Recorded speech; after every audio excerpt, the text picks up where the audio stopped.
Thank you all for joining us this morning, and let me be the first to please welcome you to Little Rock. If this is your first travel since we've went through the past 18 months out of state, please raise your hand. I'd love to see if we've got some first-time travelers. So we're so glad that y'all could join us and be that first travel here to Little Rock.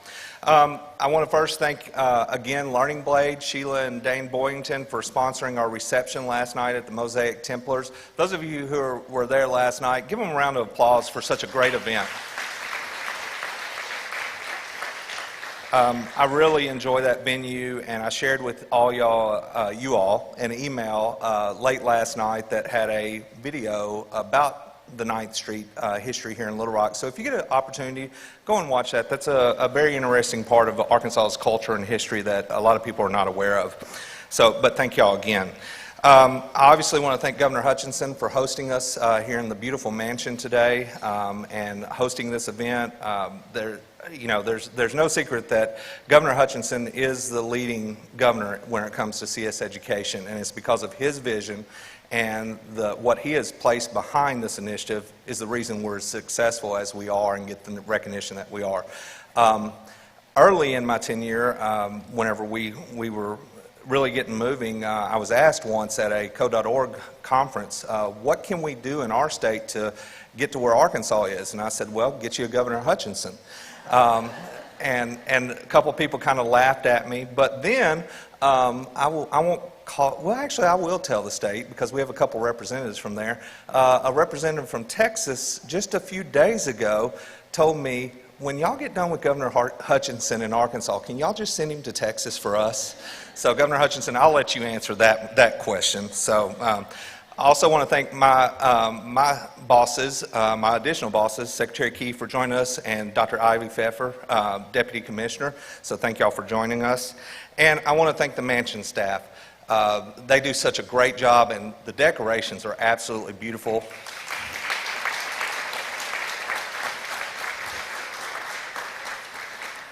So I want to thank them for all the work that they put into this event. Ms. Thompson was telling me, but they had 13 events in 11 days. Was that correct, roughly? So they are staying very busy at this time of year, and we appreciate them working us in. For those of y'all who are not aware, we are so honored to host this in Little Rock. If you're not aware of this event, this is a national CSEdWeek kickoff. The farthest back I could find one being hosted was 2014. It was actually hosted in the White House by President Obama. The following year, it was hosted at the New York Stock Exchange. The following year, it was hosted by Prime Minister Trudeau in Ottawa, Canada.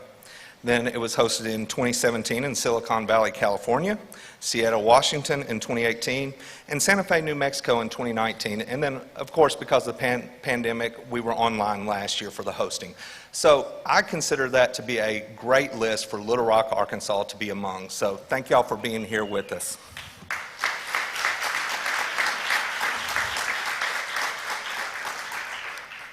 So we'll see if technology is going to work this morning or not.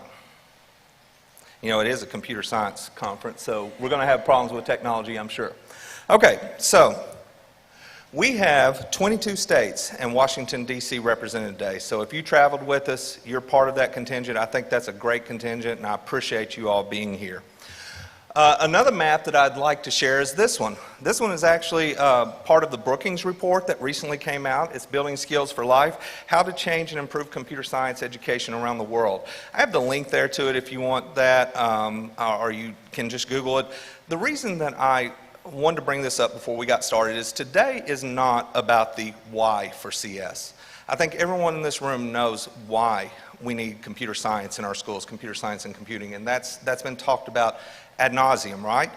But today is more about the how and the what we're going to do moving forward, how we can make change. So I share this to show that just, Arkansas is so blessed in that we are being recognized for the work that Governor Hutchinson has put in place amongst other countries. So we appreciate that. The other thing that I wanted to bring your attention to, and We got into the 20th century with the QR code finally for this. But this is the code.org advocacy site that was recently launched. You have the new 2021 Computer Science Education Accelerating Through Advocacy report. Sorry I did not print that 100+ page report for each of y'all. Talk to Katie Hendrickson if you want a copy. She might be able to get you one. I don't know. She's gonna give me an eyebrow for that later. You all should have received, when you came in, a state report that was aligned to the state of your residence. Hopefully I got those right. If I did not, I apologize, but scan the QR code and you can get any of the 50 states that you want. And then, being a data person, the thing that I am most excited about this site is the data portion of this site. You can go in and you can look at state by state, nation by nation, and even down to school level to receive information on what is being done in computer science across the nation. So I appreciate code.org for that information. So with that, I'm not going to belabor the fact anymore because there's a lot of other people that are much more eloquent in their speaking abilities than me, and I know you want to hear from them more so than me. So we're going to play a video, and then I'm going to invite Governor Hutchinson up to take over.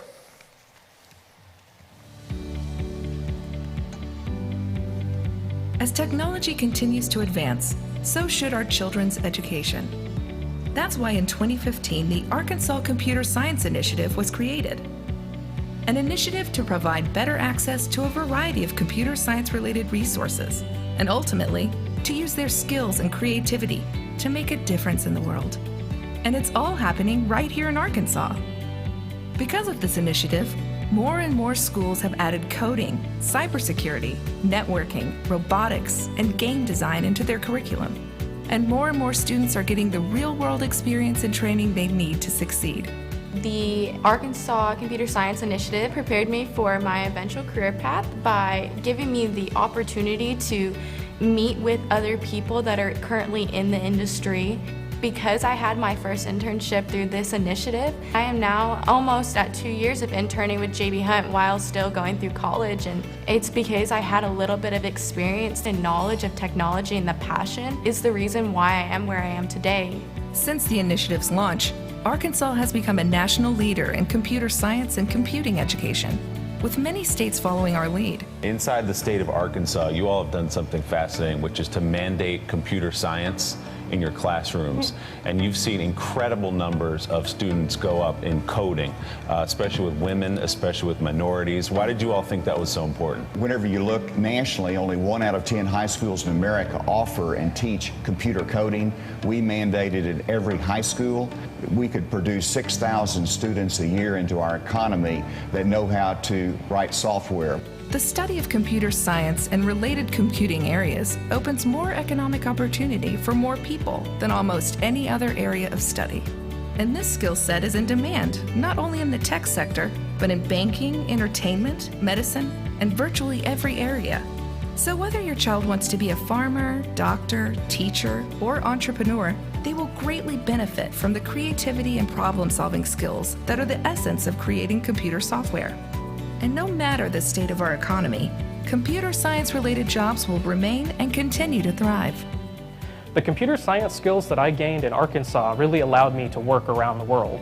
Even now, as a college recruiter for my company, only a few candidates have high school computer science experience. I would encourage anyone who is interested in this field to really start early and seize every opportunity to grow their knowledge in computer science.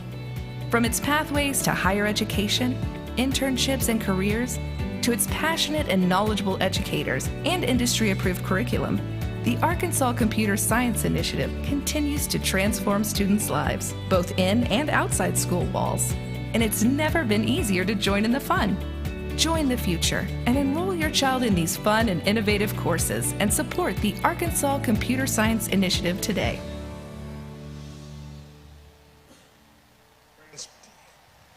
Friends, please join me in welcoming Governor Asa Hutchinson.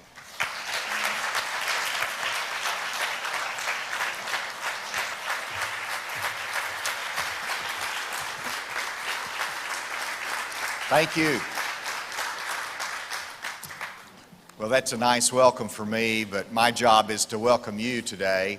And I can't tell you how thrilled I am to kick off Computer Science Education Week right here in Arkansas, particularly after Anthony reflected on all the different national, international locations that has kicked off CSEdWeek.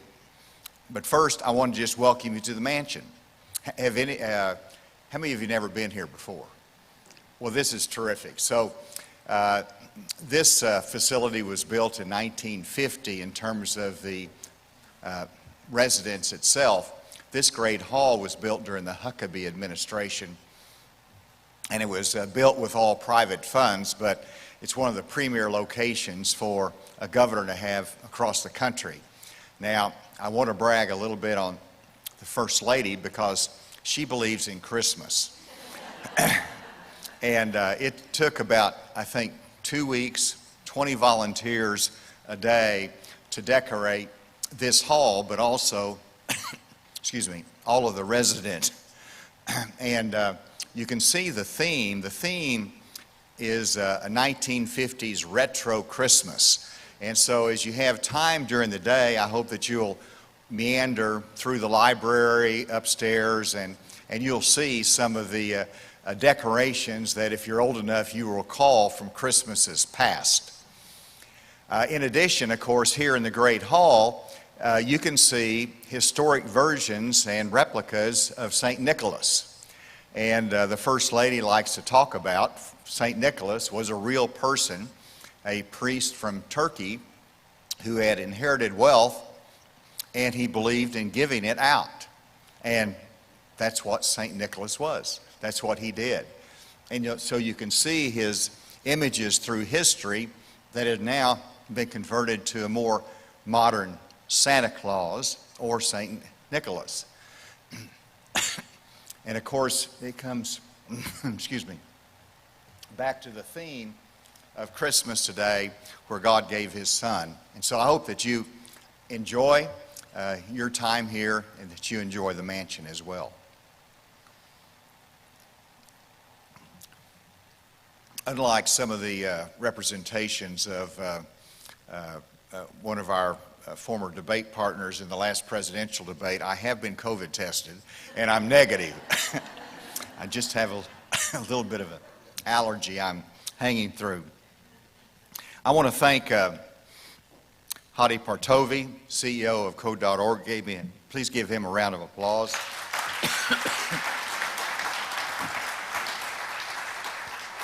Romy Drucker of the Walton Family Foundation, thank you for your support of this.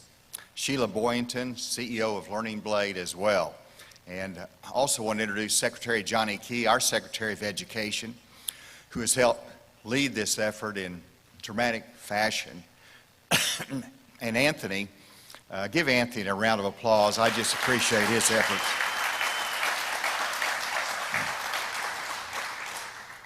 So I don't want to take too long today, but I'm excited about the panels that we have. It's not about me and what I've done, but it's about what you have done in your states, but it's also about the students that are here. It's about the teachers that are here and the difference that they make in the lives of their students and their schools and our future. And I do believe that this is a national security issue. Whenever you look at what we've been through in a pandemic, when you look at the threats that we have in cybersecurity, it is so critical that we engage in computer science education, because that's what brings us the analytics to keep us safe. It brings us the cybersecurity efforts. It brings us the software development. And I'm very proud of the fact that young people can engage and explore the future through technology. That's what they love, and that teachers embrace it and educators embrace it and policymakers embrace it makes all the difference in our country and our future. It is about our national security. And we really have a couple of options. We're either going to have to import talent from overseas, we're going to have to utilize their talent to develop our future, or we're going to develop the talent in the United States to help shape our future. And for me, it is the latter choice that I want to make. And that's why we're so devoted to it. And just to bring you up to date, whenever you look at Arkansas, when we started this initiative, we had about 1,100 students that took computer science, and that was back in 2015. Last year, that grew to 10,000. And I was worried through COVID, what is it going to be this year? This year, it's 12,500. Another 20% growth in computer science students here in Arkansas. So we're very proud of those numbers, but just as importantly, the fact that we've gone from fewer than 20 certified teachers to almost 600 certified teachers teaching computer science. Thank you, teachers.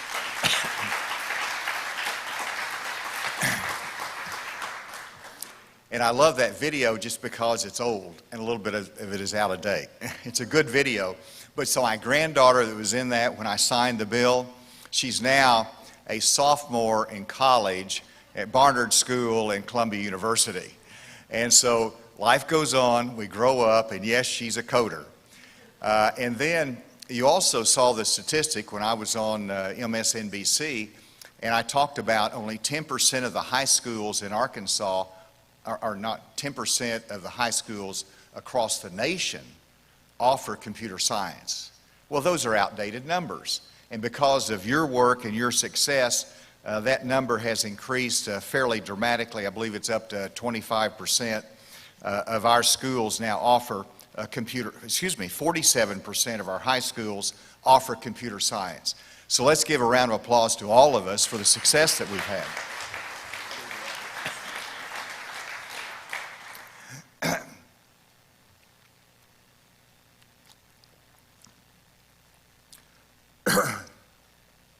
But only 3 states require students to take computer science before graduation.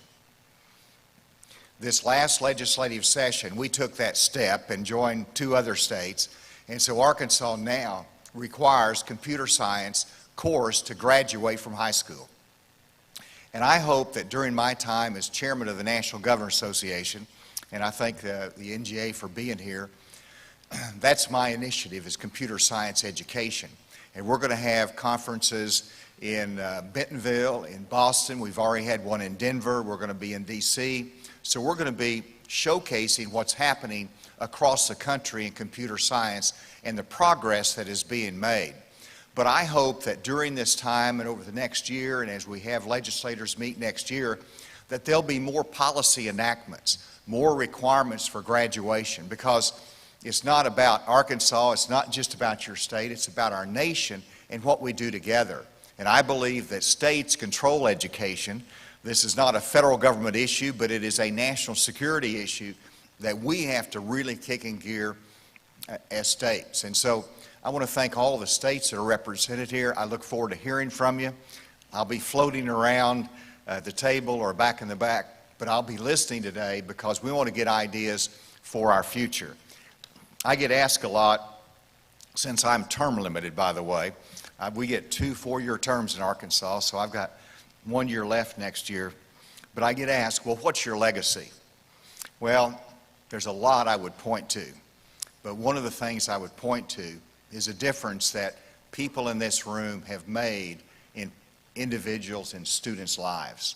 And I want to read a letter that we received. It was actually a note that was given to Anthony, but he was good enough to share it with me. And it was a note from a 6th and 7th grade STEM and computer science teacher, Christian Herod. She gave me permission to use the name. And the note was, "Thank you for the work you have put in on behalf of the teachers and students of Arkansas. The opportunities afforded our students due to the classes teachers can offer has changed the trajectory of so many lives. I have young students who have now new dreams because of the consistent support our schools get in implementing new, innovative computer science curriculum." So hats off to each of you. I look forward to the conversation today. Anthony, I'll turn it back to you.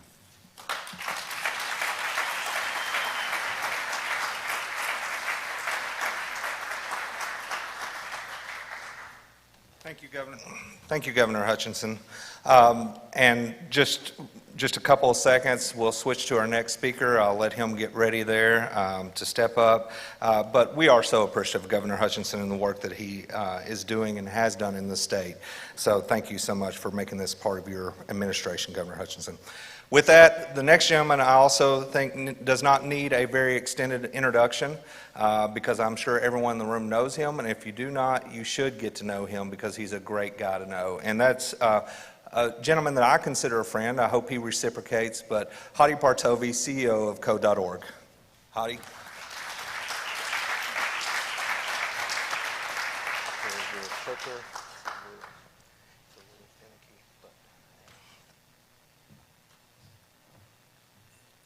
Hi, everybody.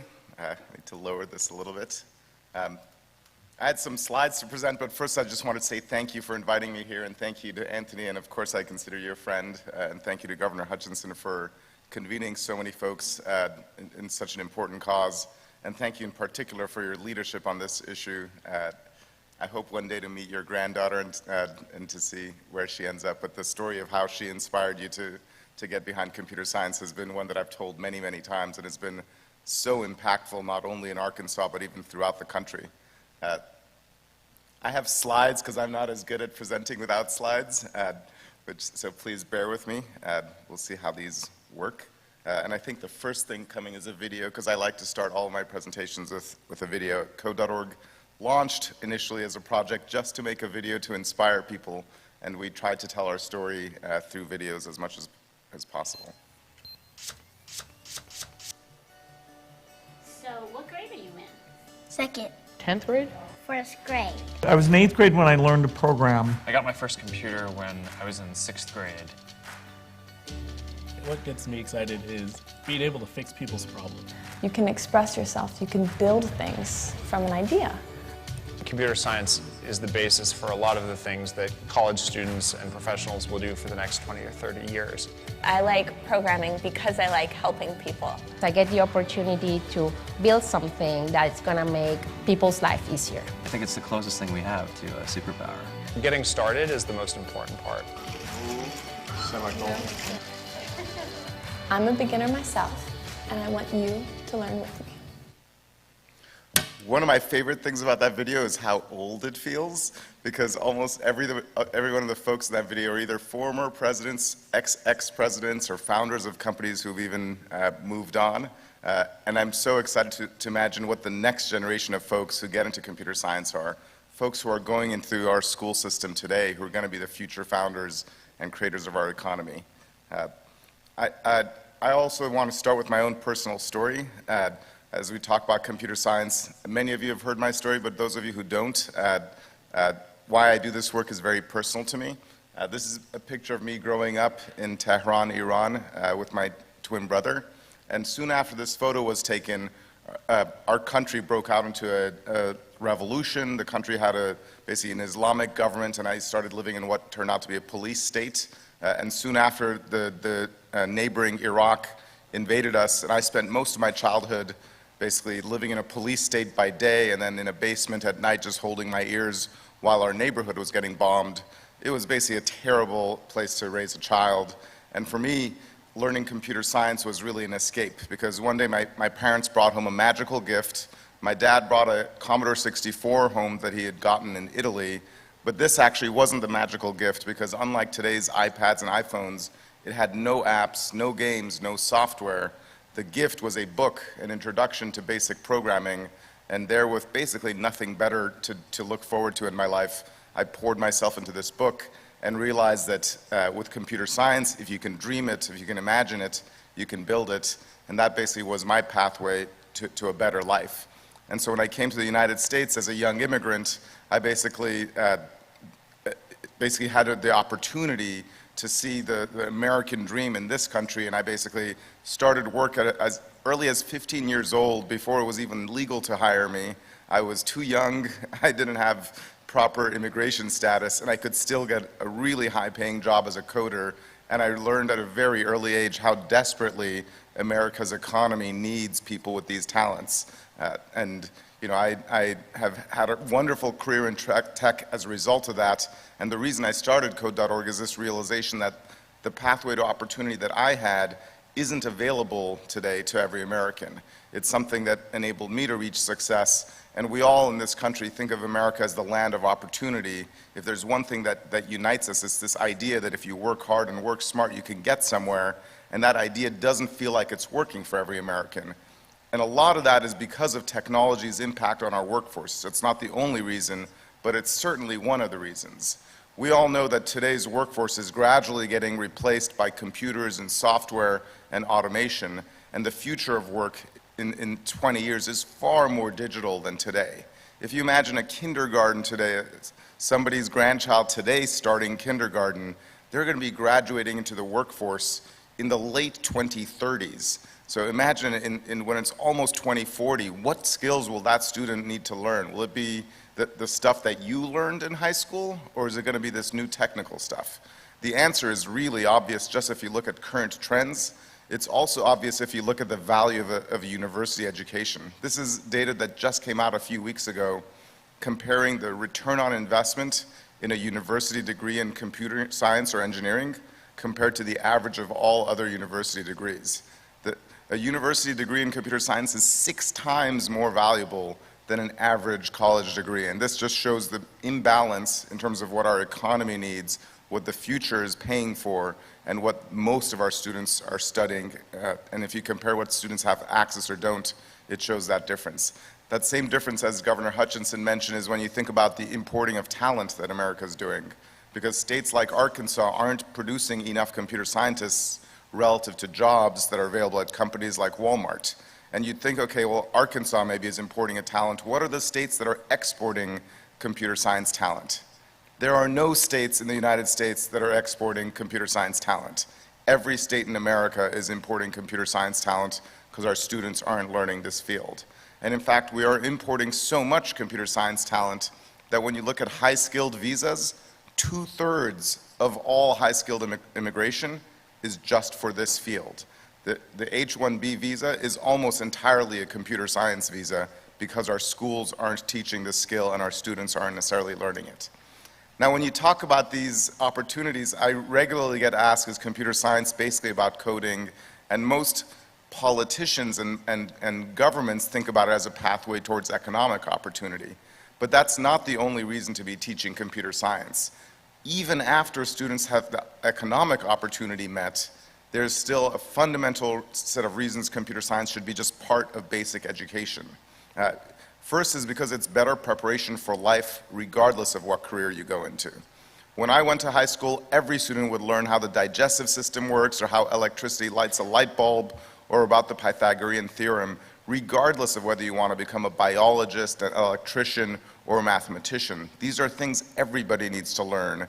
And in today's day and age, it's equally important for students to learn what an algorithm is, or how the internet works, or how AI and machine learning are changing society. Even if you don't become a coder or a data scientist, these are basic things that you should know, just like you understand what photosynthesis is. Computer science can also prepare students better for college and career. Research now shows that even for students who don't want to study computer science as their long-term career, as early as elementary school, computer science students outperform in reading, writing, math, and science exams. They do better at problem solving and executive functioning skills. By high school, they outperform in math. They are 17% more likely to enroll in four-year colleges compared to equally situated peers. They outperform in problem solving in university, and they also make higher wages after graduation, regardless of what path they go into. It's like an ingredient that if you added to a student's high school and K through 12 experience, every other course they study in, they actually do slightly better, and because of the way it helps teach you how to think and teaches problem solving. And people then think computer science is for the math kids. The most interesting research for me is recent research shows that language skills are 8 times more likely to predict a student's success at computer science than math skills. This is not something that's just for the math nerds. This is something that the stereotypes people have about are just completely wrong. Our bilingual students, our English language learners, the ones who are learning 2 languages when they're young, should be our best computer scientists, and that's something that we need to think about rather than thinking that this is for the math kids. Lastly, computer science is just more fun. Because it's more fun, it makes all of school better. School is every year that our schools progress without changing the curriculum is getting 1 year more outdated.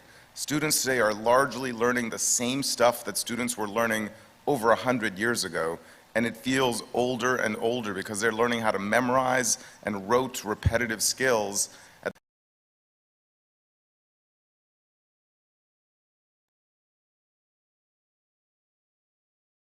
long multiplication or long division, and after she'd finished doing her work, she'd say, "Alexa, what's 233 times 378?"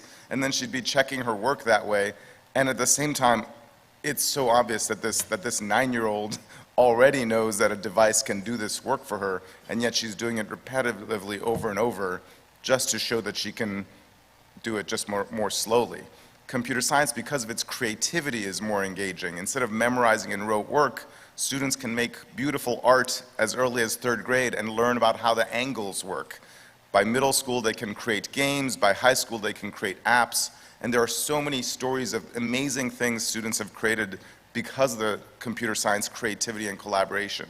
Like this young man, Dowdy Manigat in Florida, who created an app that is a game, and inside that game is a disguised domestic abuse helpline. And he created it for young women who want to access help but are too scared to have an app that does that. Just imagine both the life that this kid is coming from and also the creativity of creating that as part of his high school experience. Or this young lady, Sophie Saujani in Seattle, who in March, the very first month, March of 2020, when the pandemic closed things down, she made an app to help people in Seattle find which restaurants were open before Google and Yelp and others did that. Or Hannah Burr and her classmates in Massachusetts, who made an app for their friends to self-diagnose their mental health to help cope with the rise in young adult depression and mental health issues. Or this young man, Spencer Applegate, in rural Kentucky, in a high school where the poverty level is so high that almost a third of his classmates are homeless, almost all of them are on free and reduced meal plans, and he got challenged by one of his teachers, Larry Correll, who said, "If you make something really great, I will get you a breakfast at Arby's." And for that prize, he recreated the Tetris game, which is a multi-billion-dollar gaming franchise, and this young man created it as part of his computer science principles class in high school. And this shows that talent is everywhere and opportunity is not. And we need more stories like this in every school and in every state to help not only give these students economic opportunity, but simply to prepare them for life. In the words of students these days, computer science has become one of their favorite subjects besides dance, music, and art. And this is so important because the adults might think about the economic opportunities. The students just enjoy it because it's more fun than memorizing dates, and it's more fun than multiple choice questions. You get to create stuff. That's one of the most important things as a parent when you send kids to school. You don't want to have to tell them, do your homework, and they're like, I don't want to do my homework. You know, this is actually something that they usually enjoy. And in the words of teachers, Michael Clark was one of our first teachers who basically said, I decided to try this in my 8th grade class, and I've never, ever seen my students so engaged. And this is a type of message I've heard from so many teachers who've taken the plunge to embrace computer science in their classrooms and have seen this reaction from the students themselves. And so at the same time as my earlier comments or Governor Hutchinson's were talking about the national security and national competitive importance, we also, if you think from the perspective of the student themselves, making class and school more engaging is just as important a reason to teach computer science. Now the challenge is, despite all of our work, most schools don't teach computer science. We've just got past the bar on high schools, among public schools in the United States, public high schools have just passed the majority line. But if you look at all of K through 12, the majority don't teach computer science. And what's worse is if you look at the access compared to income level, and I'm not sure why my slides showed this way without axes labeled, but the y-axis here shows how many of the schools have access to computer science, and the x-axis shows the socioeconomic level of the neighborhood they're in. The wealthier schools, the majority teach computer science. The less wealthy schools in less wealthy neighborhoods, it's much less, almost half as many offer computer science, which means access to opportunity is directly linked to the income of the neighborhood you grew up in. The zip code you grew up in determines whether you have these doors open to you. And this graph is about as un-American as anything I've seen, because we live in a country that believes in equality of opportunity, yet that access is directly linked to your zip code that you grew up in, which is not something we should think of as being okay in our country. There's lots of other problems that we can fix that are hard. Solving this problem is not hard. It just requires doing it, and we've shown year after year that we can make progress, and the numbers are getting better every single year. So our shared reason for all being here is because we all believe that opportunity shouldn't be determined based on your gender or the color of your skin or your zip code. And our shared vision is that every student in every school should have at least the opportunity to learn computer science. And this isn't an unsolvable problem. There are many unsolvable problems, especially in education. This is a totally solvable problem that, thanks to the leadership of so many people in this room, thanks to the start that Asa Hutchinson brought to this movement in 2015, we are making progress every single year. And if I look back on the last decade, it's been incredible how much has changed in just 8 years. I'll first share Code.org's numbers. This says 1 million teachers on Code.org. This is the status of where things were 2 years ago when I was last here for Arkansas's event. In just 2 years through a pandemic, that number has doubled to 2 million teachers. 2 years ago, we had 50 million projects created by students in their classrooms ever. In 2 more years of the pandemic, it's now become 170 million projects. This is the impact that public education can have on students learning computer science, and these are only Code.org's numbers, which is maybe 1/3 or 40% of what's happening in US schools in computer science. If you look at the whole country, Governor Hutchinson, your numbers are 1 year out of date. Just a few weeks ago, we announced that 51% of all US high schools offer computer science. So after 8 years of this work, we've gone from 1 out of 10 to the majority of all public high schools offering computer science. And this is so important because it shows this is a problem we can solve. In fact, we're more than halfway there when it comes to public high schools. We have the rest of K through 12 to go through. And this is really thanks to everybody in this room who has been doing this work. This is such an important achievement. If you want to tweet this news, because it's only a few weeks old, this is a QR code. So those of you who, through the pandemic, learned about how to scan QR codes, from anywhere you are in this room, you're welcome to scan this QR code and hit the retweet button, because that shows the power of a teacher-led movement, the power of a grassroots movement to change education. It's also kind of fun to use QR codes in slides. It's my new pandemic-learned trick. So it's one of the things I'm going to bring from the pandemic into all future presentations. The bigger picture beyond just the 51% of schools, oh great, this slide also, the colors got changed. I'm not sure, well, hopefully I'll read some of this. In terms of what's happened in the United States, I'll read this slide from memory because the fonts don't show up. All 50 states have now passed policies that impact computer science in the K through 12 curriculum. State and local and federal government combined have allocated over $350 million for teaching computer science. And Arkansas was the first state to fund computer science out of its budget, but now almost 20 other states have followed, and the federal government as well.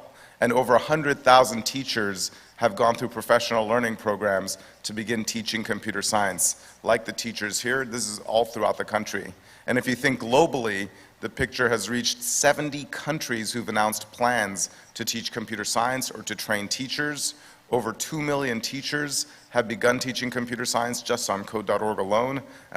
And the Hour of Code campaign that for Code.org was the way we started spreading the word of this has reached 1.3 billion served.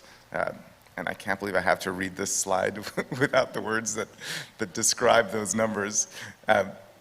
But still, despite all this work, most schools don't teach computer science. And we're at a point now in 2021 where this is a problem that needs to become not just an issue, but an issue of national urgency. Besides the schools offering it, the students enrolled in computer science are a small, small minority. So it's great that over half of public high schools teach computer science. If you look at student enrollment, it's less than 5% of our high school students enrolled in this class. And this gets to what Governor Hutchinson was talking about in terms of the 3 states that now require computer science for graduation, and what can we do to get more students enrolled even in the schools that offer computer science. As we exit the pandemic, knock on, there's a little bit of wood here, and hopefully we're reaching the sort of tail end of this terrible, terrible disease. But as we reach think about the world after the pandemic, there's a number of ways that the pandemic has impacted education that really make computer science at an inflection point as we think about the new normal of education after the pandemic. There's multiple different ways that this pandemic has made computer science more important than ever and more possible to teach than ever. The first is that in the United States, 90% of students have one-on-one computing devices. Before the pandemic, this wasn't true. At this point, almost every student in the country has a device that was given to them by their school so they could do distance learning. And now that most schools have reopened and distance learning is over, these schools still have these devices. What are they going to do with them? They're not going to be able to, well, they can teach some of the older curriculum on computers, but if we're giving students computers, let's also teach them not only how to use the devices, but also how to understand how they work and how to create technology using these devices. The other change from the pandemic is how many teachers have had to basically, in an emergency situation, learn new digital skills, from learning how to teach over Zoom to using Slido or Kahoot or all these other technical tools. Every teacher in this country had to up their technical game in the last 2 years. It was trial by fire, and we all learned that our teachers are motivated enough that when push comes to shove, they can change. Education in this country changed so dramatically in just 1 year, and it gave every parent, student, and most importantly, teachers in schools the knowledge that the U.S. education system is flexible. The U.S. education system can change. So as we return back to schools reopening, let's maintain that spirit of flexibility and change as we envision adding computer science to the curriculum and recognize that our teachers are much more tech savvy today than just 2 years ago. The third major change from the pandemic, and this really changes the economic picture, is as the world has closed down and all of us experience these closures of businesses, one thing that has changed is the nature of work. These are all logos of companies that said they will hire software engineers or computer science professionals anywhere. And this wasn't true before the pandemic, that so many jobs are basically remote-first jobs. When Code.org started, one of our tools for advocacy was pointing out in every state how many job openings there are and how many students are graduating in computer science fields. And the #1 state with the most open jobs, unsurprisingly, was California with 70,000 open computing jobs. So can you guess which state now is the #2 largest state with the most open computing jobs? It is the state of anywhere, the remote work. The #2 largest employing state in computer science is all of the states, which means whether you live in Kentucky, in Arkansas, in Wisconsin, it doesn't matter whether you're in a small town or in an urban neighborhood, the second largest source of computing jobs in the country will come to you. You don't need to go there. And this makes a major difference in why a small town school system should think about this field. It's not just about graduating students who will go to a coastal city to learn computer science. It's about bringing economic opportunity to areas that have been damaged by the closures of the businesses. So these are all reasons why computer science is more important than ever. We need to remind people that work isn't only about tech jobs. It's a foundational part of basic education.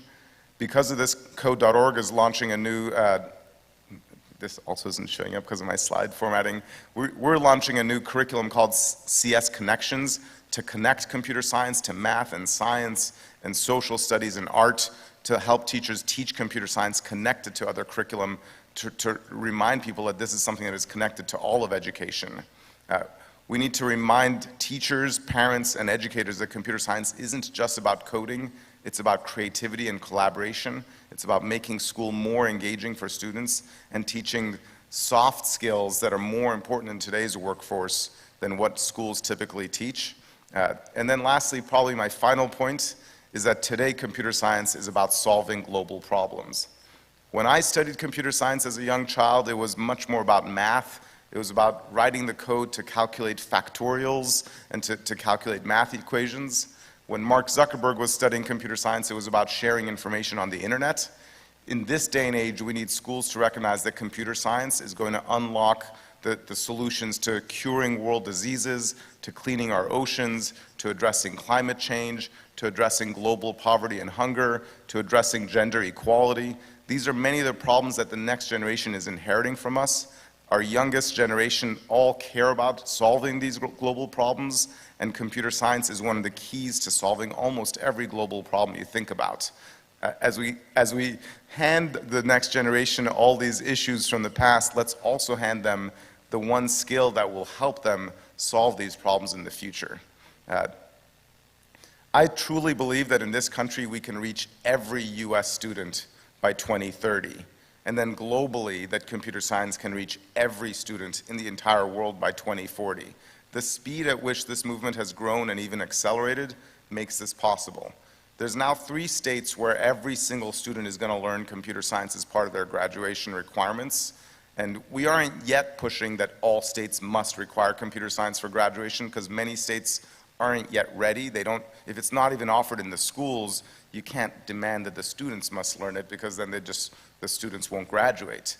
But if we think 9 years ahead, it is absolutely something we could do, just given it took us only 8 years to get to the majority of schools offering computer science. And so in the next 9 years, I believe computer science can become a graduation requirement for every single US student.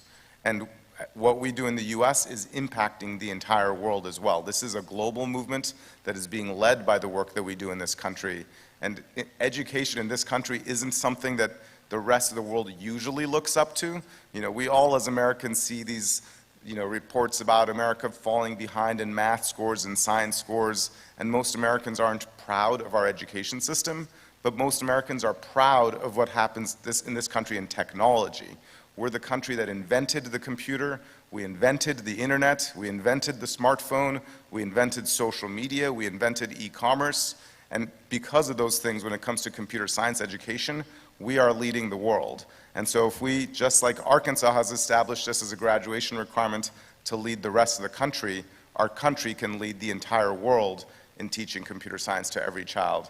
And that's such a bigger, really inspirational thing to think about in terms of each of you working from whatever location you're doing. You're not only helping create national change, you're creating global change, because when it comes to technology and computer science, our country is a beacon for the rest of the world. I want to close and saying this is such a community effort, and it's only been possible thanks to so many people working together, whether it's from individual teachers like Juan Lonzano in my city of Seattle, who brought computer science to their schools, and then from one individual school, their entire district got on board, to then all the states that are working towards computer science plans, all the way to 70 countries who have established plans at the national level. All of this work starts from individual educators, whether at the classroom level or at the state level or at the, at local governments, making this part of their plan to change the world. And this effort is changing the lives of students everywhere. When I think back on my own story of coming to the United States, there's a lot of things that weren't going right for me when I came to America. I was learning a new language, I was learning a new culture, my family was quite poor, and I had no friends, and I didn't even have a sense of fashion or how to dress for my first day of school.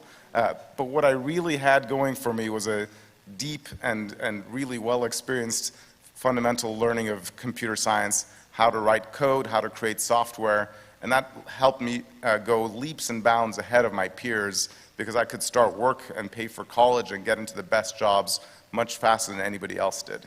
And if you think about the students all around the world or all around our country that lack opportunity, like Araceli Casillas, who's the first student from her immigrant family to go to college, and she's learning computer science principles and going to UW and now majoring in computer science, or like Spencer Applegate, the student I mentioned from Kentucky, or students from all around different, not only different cities, but different countries. These students are collectively changing the face of computer science. The face of who is learning computer science is more diverse today than at any time in history. The students learning computer science at this point are almost majority students of color, and we're getting closer and closer each year to getting to a 50-50 gender distribution because it's being taught in public schools. This is only possible thanks to educators, so I want to close by thanking the over 2 million teachers on code.org, and I'm sure 2 million more teachers on other platforms that have begun teaching computer science. Thanks to all these teachers, we're changing the world of computer science in the face of education. Thank you so much.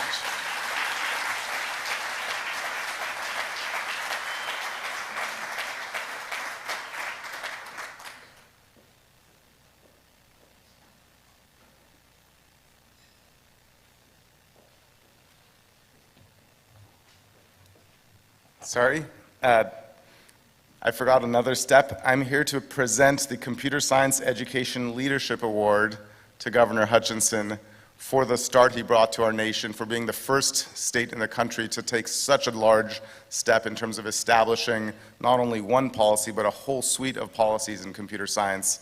Arkansas has been leading the nation in so many different ways. Mr. Governor Hutchinson, please come and accept this small gift. Great presentation. Excellent. I've got something for you.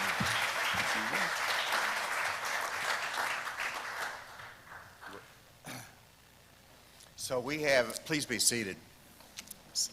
Thank you, Hadi, for this recognition, but I also wanted to present to you, since you've been to Arkansas a number of times, you're qualifying to be an Arkansas traveler. And this is our presentation to you, which recognizes you as an ambassador for the state. Now, I started to have a special designation as an Arkansas coder traveler because of the work that you've done, not just here in the States, but across the globe. So, Hadi, congratulations. Thank you. Thank you so much. Thank you very much.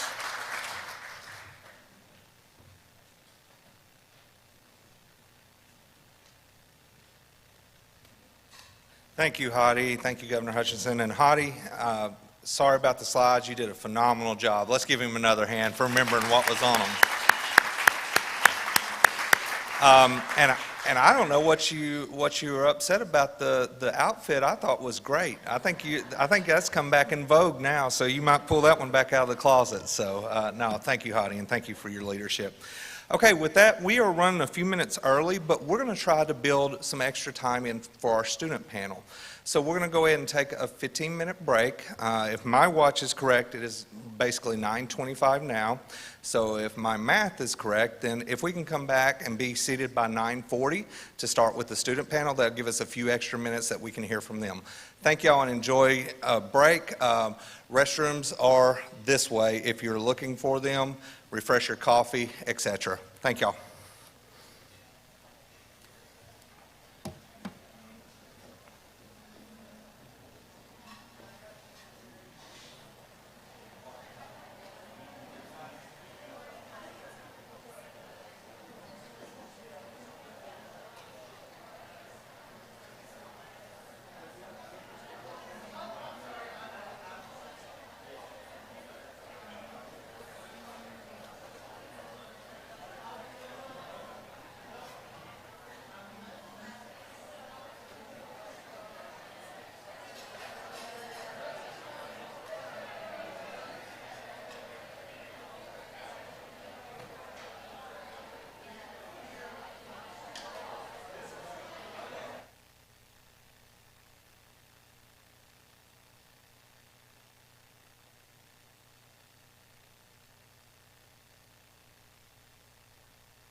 I've got certain ones over.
Friends, if I can get y'all to return to your seats.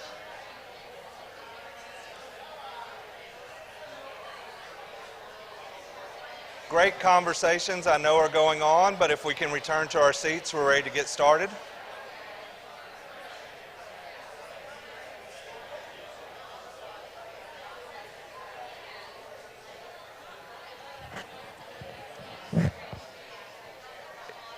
Friends, if we can please return to our seats, we're ready to get started.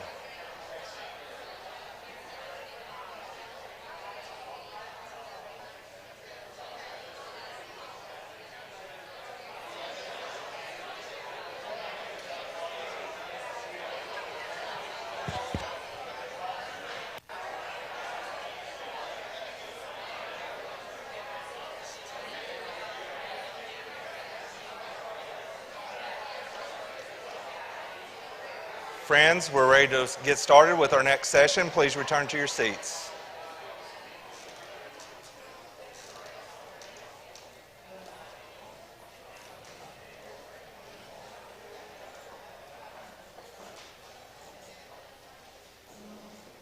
Thank y'all.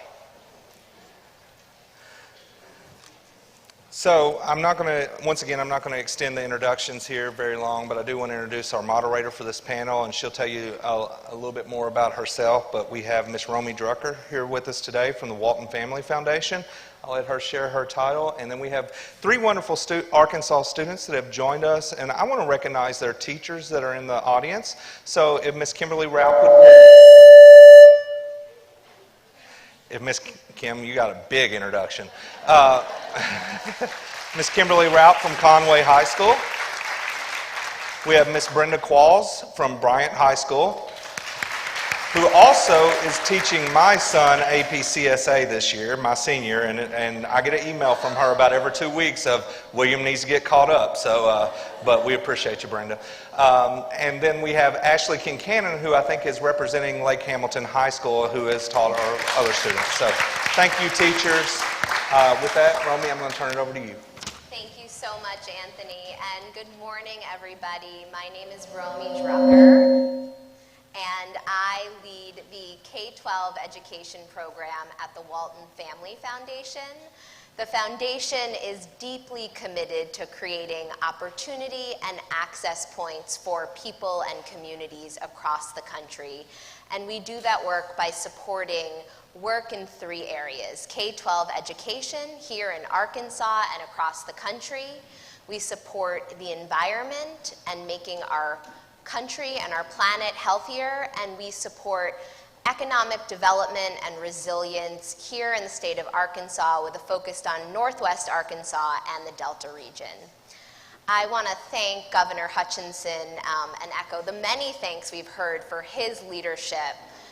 He has just been an incredible spokesperson and doer when it comes to putting energy and resources behind the importance of educational change, the importance of computer science, and I am absolutely thrilled about the work that he is doing with the National Governors Association, one of the foundation's partners, to work with other governors nationally to build awareness for the importance of this work and what is possible in this country. And I am very excited about the 51% stat that Hadi shared earlier, because it does show what is possible when we put our energy together and our resources. And I do want to thank everybody in this room. This is an amazing room of entrepreneurs and leaders who are, on the front lines every day. Anthony thanked the amazing teachers, Ms. Qualls, Ms. Raup, Ms. Kincannon. I want to thank you all again for your leadership, and also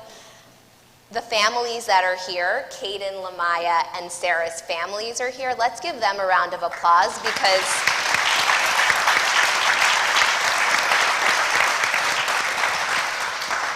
I am just absolutely struck by the sense of teamwork that I felt this morning in meeting all of you with your teachers and your families, and there was just such a spirit of collaboration and cheerleading, and it really speaks to our values about what is possible when we throw our support behind students, when we believe in their full potential, and we put energy and resources towards ensuring that they are thriving, and that means on a path to success that they define for themselves. And I am so excited. I think I have the best panel here I'm moderating today, just saying. Love all the other speakers, but you'll probably agree with me that hearing today from Sarah, Lamaya, and Kaden is just such an honor. And these young leaders are going to tell us their stories and a little bit more about what they've learned, their passion for this work, and what they're hoping to translate it into the future. So I'm just going to briefly introduce each of them. Kaden is a senior at Conway High School in Conway, Arkansas. Next year, he will attend the University of Central Arkansas, where he plans to major in computer science. So, round of applause for that.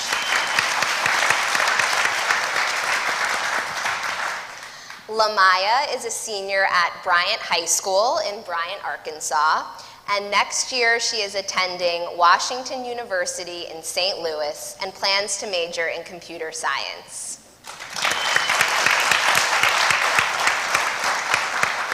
And Sarah is a sophomore at Lake Hamilton High School in Percy. She has been taking computer science courses since 6th grade, and I have no doubt that that will continue into the future. Round of applause for Sarah.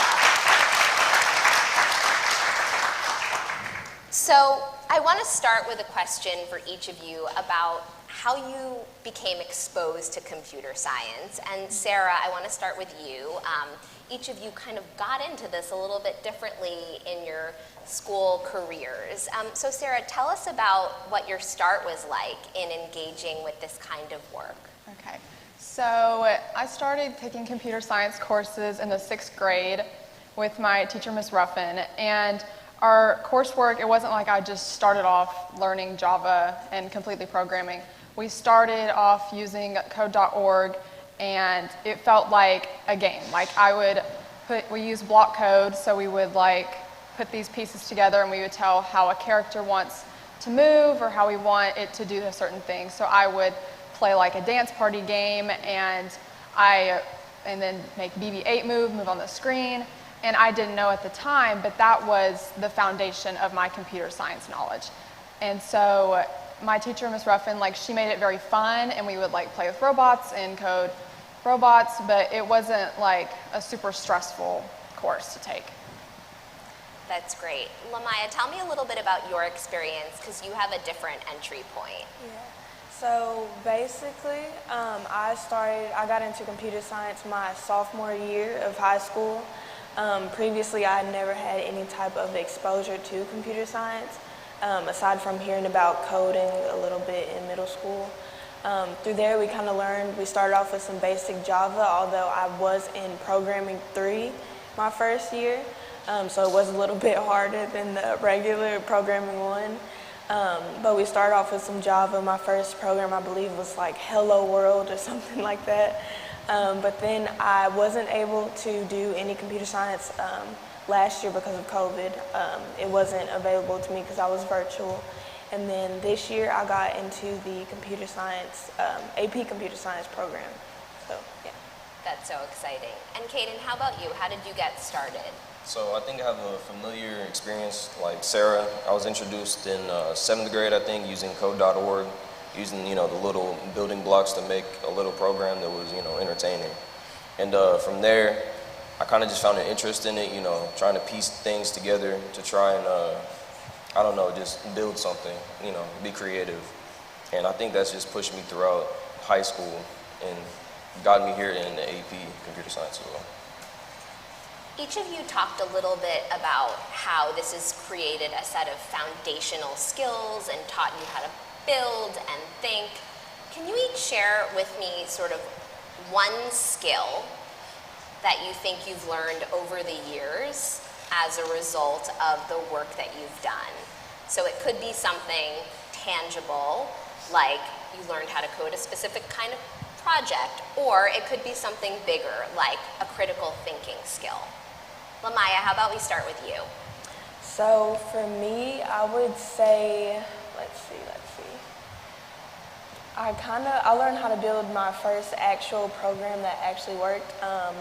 So over the summer, I was introduced to some summer programs for computer science, and through there, I have learned how to do the AI robots. We would basically program the robots to like move around and like flash different colors and stuff.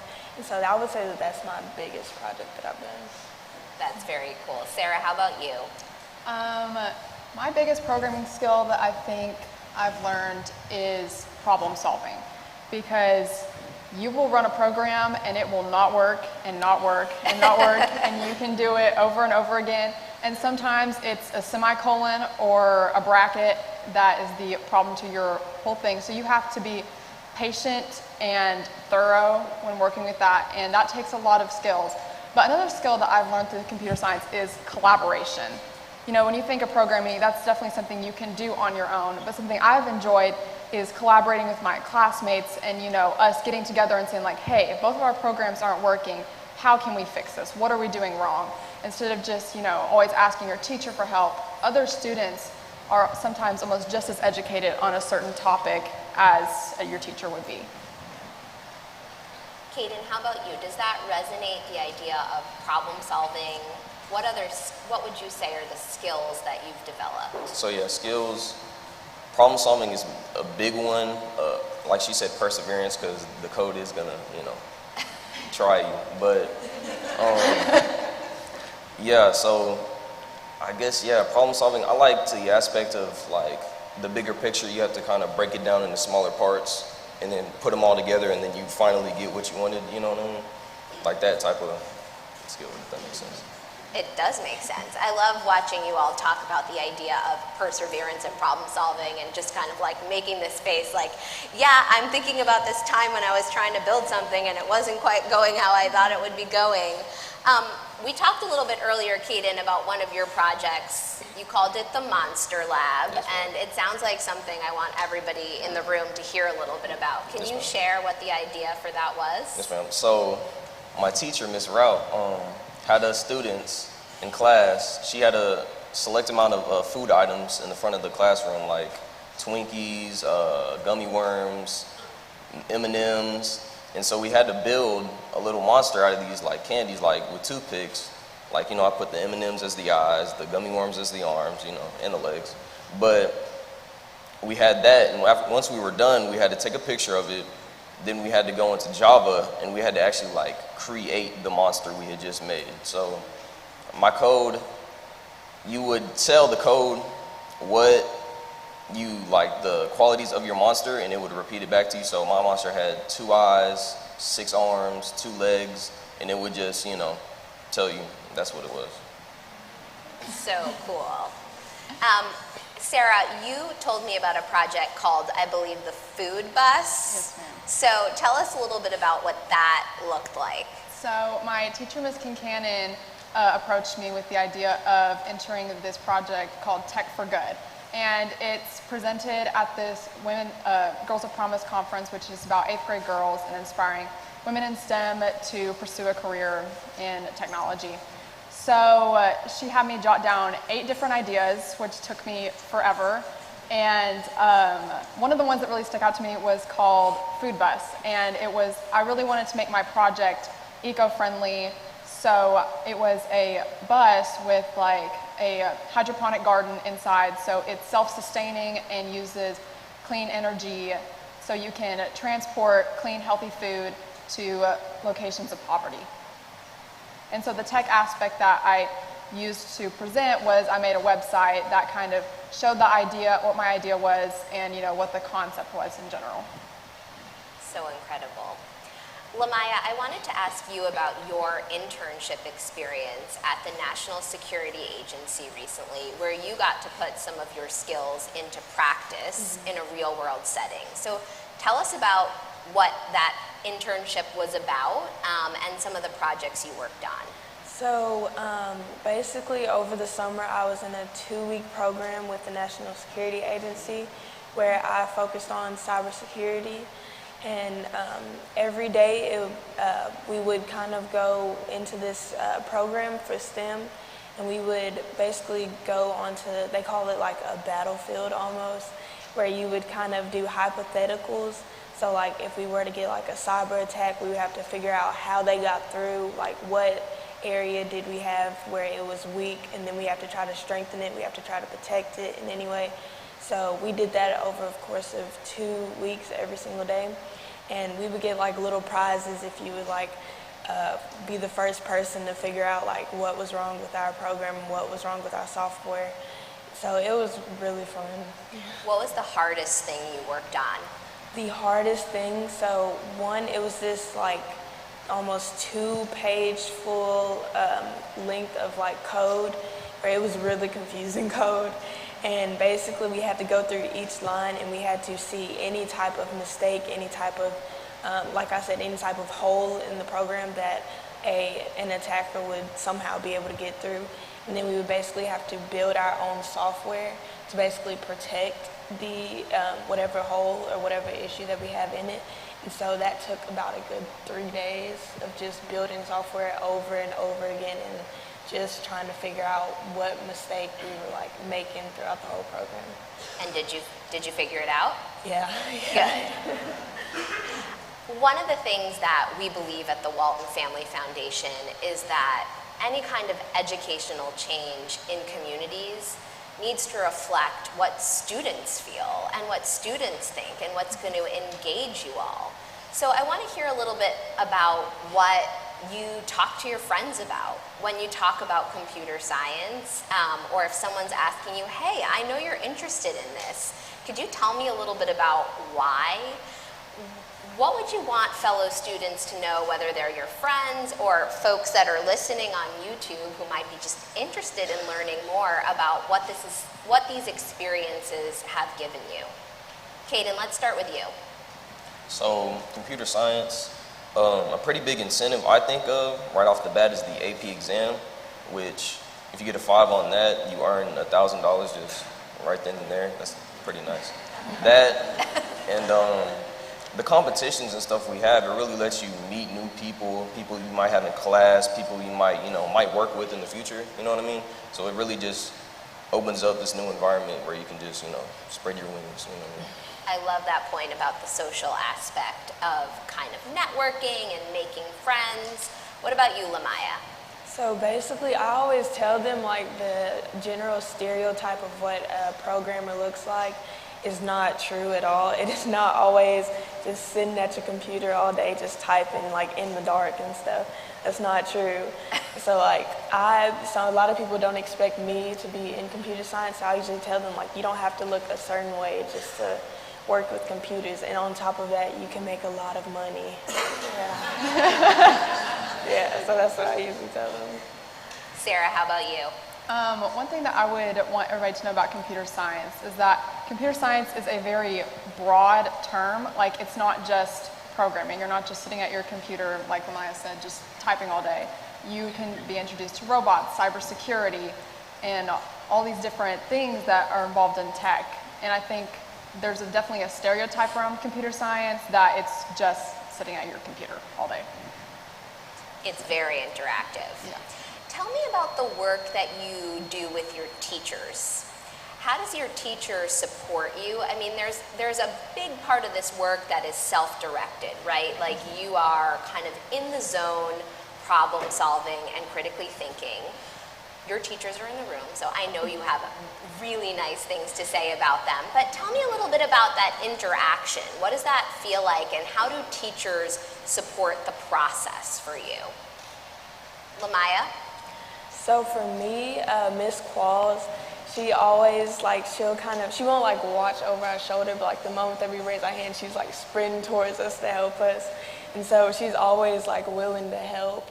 And so it's really good, especially when we get stuck on a program or something. She'll help us go through it, and she'll explain it perfectly, what this does and why this isn't working. And so she's just really helpful all the time. So coaching and supporting and helping you maybe think differently about something. Sarah, how about you? Our course is definitely very independent. Our teachers are there to help us, but I really like it because in a classroom, in most classrooms, you have a teacher that's just teaching the whole time, and especially like in math class, my teacher just goes through it, and I take as many notes as I can, but I'm not absorbing every aspect of that information, and it's not as interactive as it could be. So my teacher, right now my teacher is Mr. Lahan, I had Ms. Kincannon last year. We do our coursework through ASMSA, and we work through this module, and I'll do as much programming as I can and some programming as I can, and sometimes I get stuck. Like I just can't figure out what the heck's wrong, or I don't understand something. So I ask my teacher, and they just like give me all this information, and they're like, this is like how you do this, and Mr. Lahan always pulls out like a piece of paper and like writes out the whole thing for us, and then I understand it, and then I can move on with a better understanding of that. Kaden, what has your experience been like? And I think this is so helpful to hear from each of you, kind of like how there are similarities and differences. Yeah, so Ms. Rao, in her class, it's really just a lot of fun because, if you run into a problem, usually like the whole class is really interactive, so we all kind of like work together. If someone needs help, like you'll get help. But Ms. Rupp is always there answering questions, and I have a lot of questions all the time. She really is helpful. That's really just it. Can we just get another round of applause for our educators?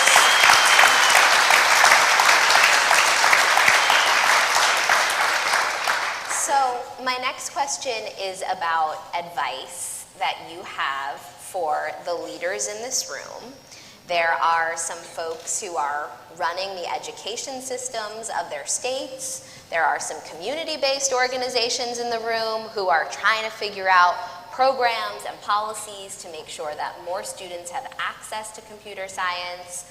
There are companies in the room who are thinking about their role in coming to the table to support education work so that there's a pipeline of future employees and future-ready students who are ready to go. So tell us what you think. Tell us all what you think. What advice do you have for leaders in the room when it comes to the work that they're doing to create more access for students to high-quality computer science opportunities?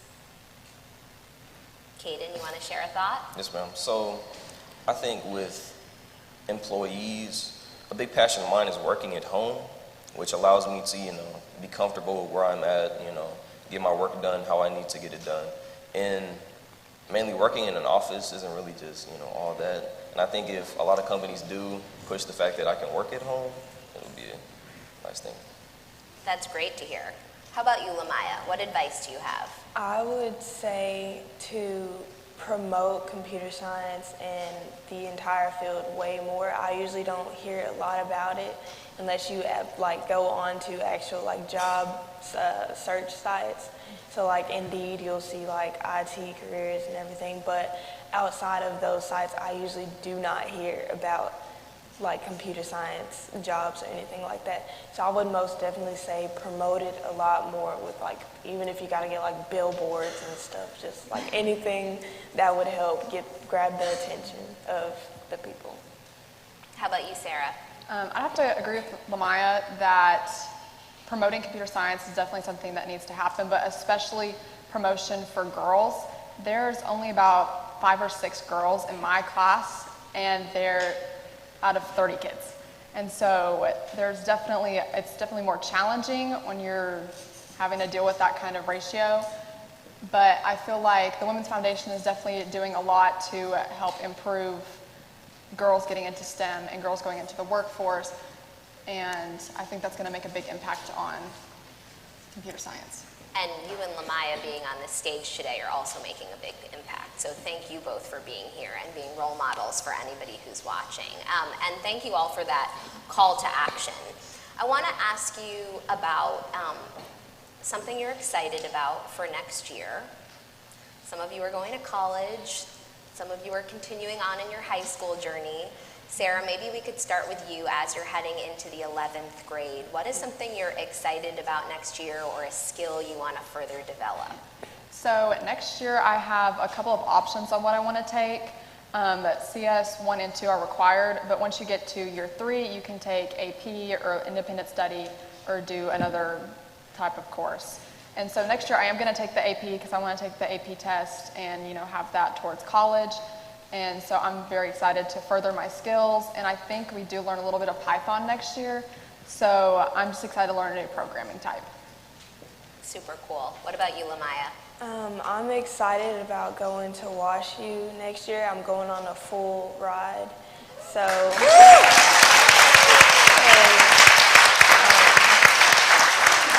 so I'm really excited about expanding my knowledge, I guess, on computer science, and I'm really excited to get into the working field. I'm really ready to go ahead and start working. Well, we're excited for you. And how about you, Caden? Going to UCA, I'm excited to learn different languages and new ways I can use code to make new things and, you know, just be more creative with it, see the things that I can achieve with code, you know what I mean? And that's really just what I'm excited for. Those are amazing aspirations from all of you. We have a couple of minutes left, and if it's okay with you all, I wanted to see if we could take 1 or 2 questions from the audience. Does anyone in the audience want to ask a question? Anthony is back there with the microphone.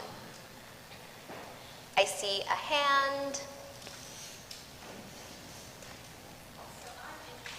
Can you share your name so we know where you're from?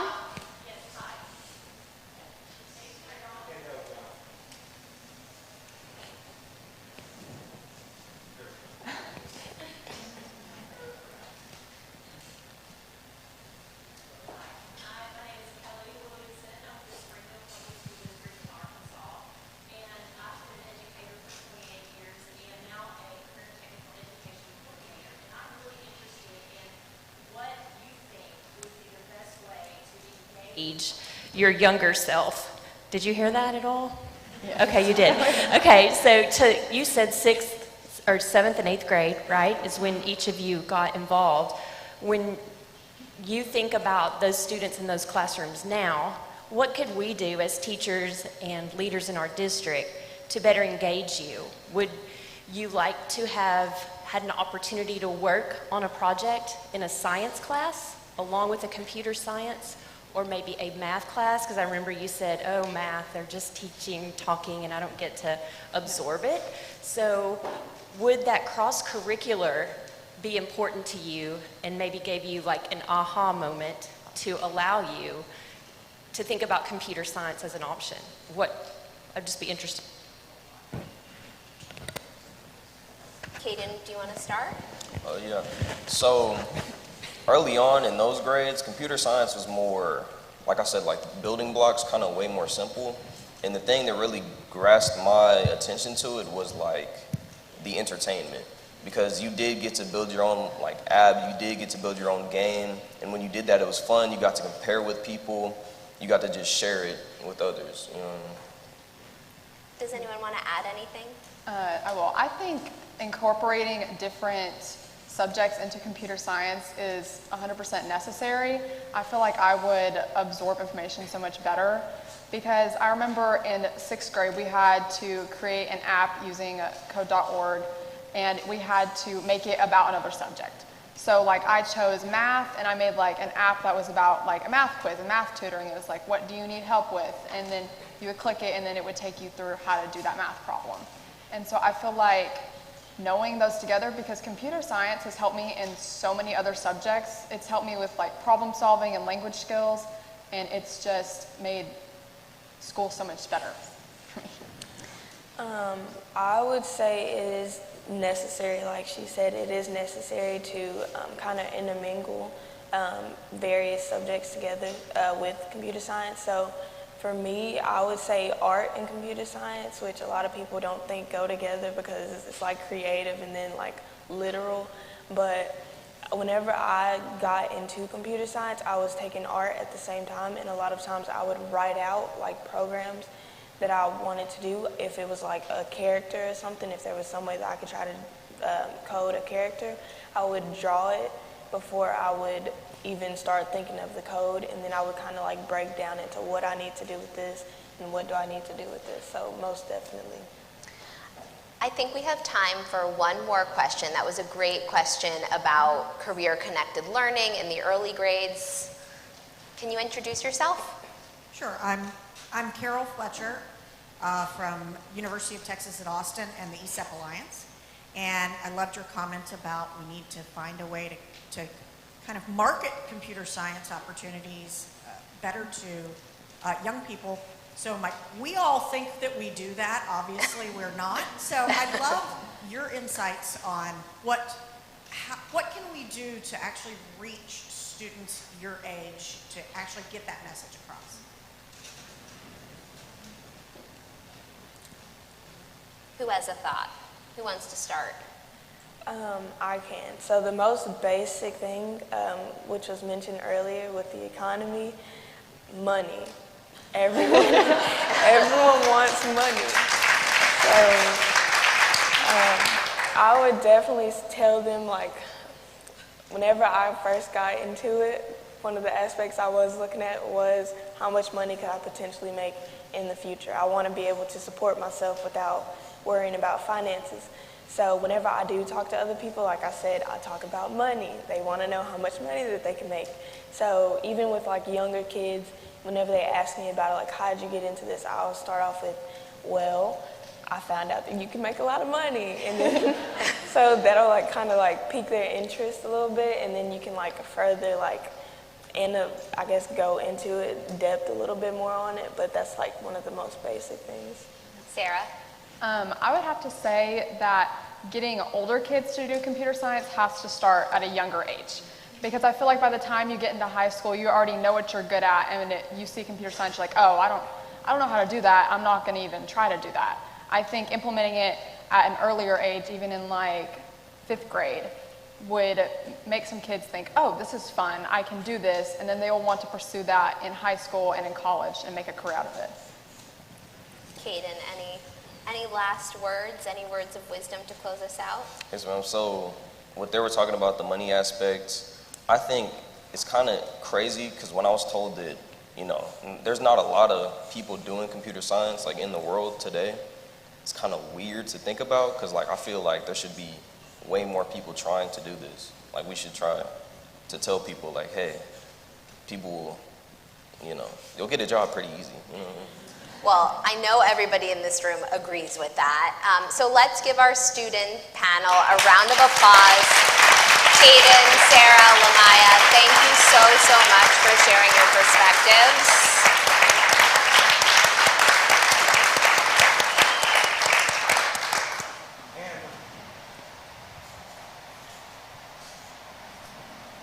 We'll get it all go in here and say, there we go, we'll go with this one. And let's give Miss Romy a hand of applause for moderating such a great panel. I want to tell just a short story of how this panel came together. When we first reached out to Ms. Drucker to come present to us, we thought we invited her to come just address the group.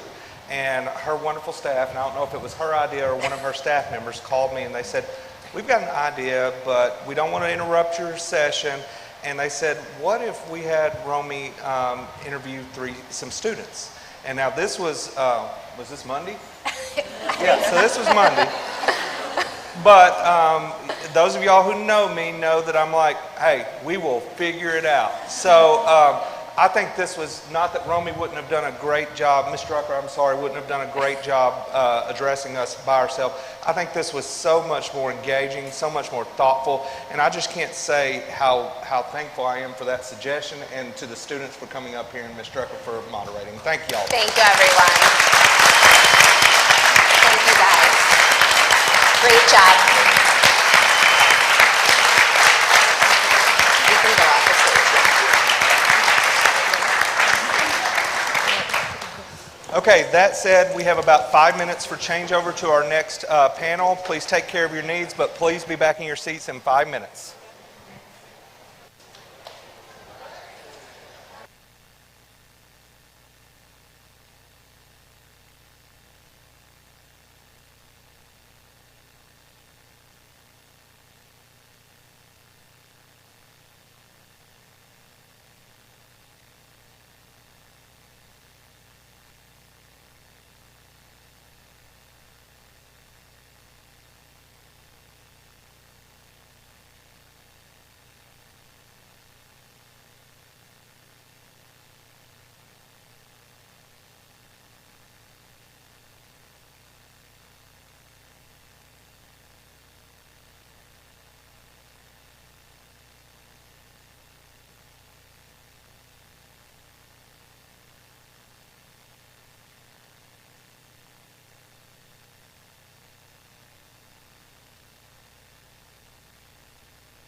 I'll stand still like I'm getting a... Oh. That one's not. Yeah. Oh. I've been telling everybody, it's me who didn't know you get up there. I'm not going to say anything inappropriate. Okay. See, this is awesome. See? Look, see? So do you want to clip this on, or I don't want to be invasive. You're fine. So I guess this means I can't go to the bathroom. Yeah, please don't get out of it. You may have to send someone in and say, I'm sorry. I'm sorry. He's slam it on in here. All right, can you see it? Am I good? Thank you, thank you. Thank you.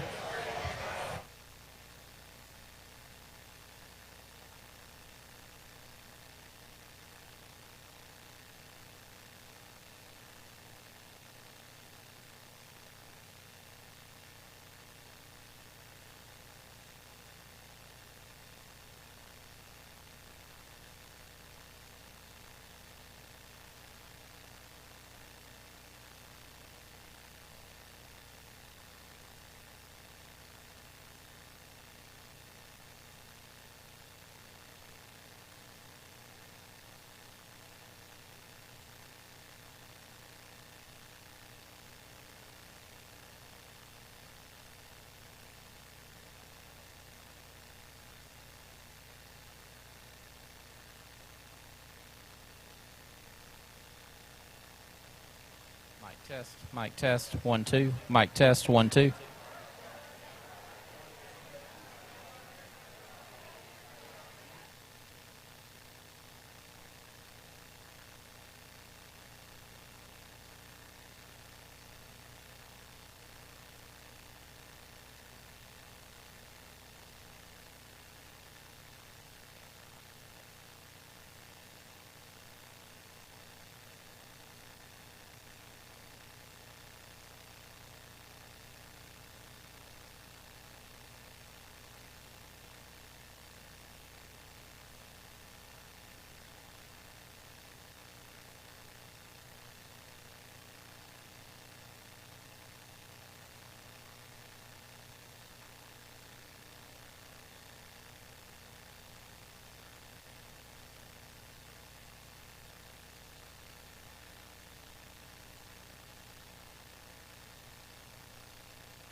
Okay, friends, if we can please start returning to our seats. We're ready to get started with the next panel.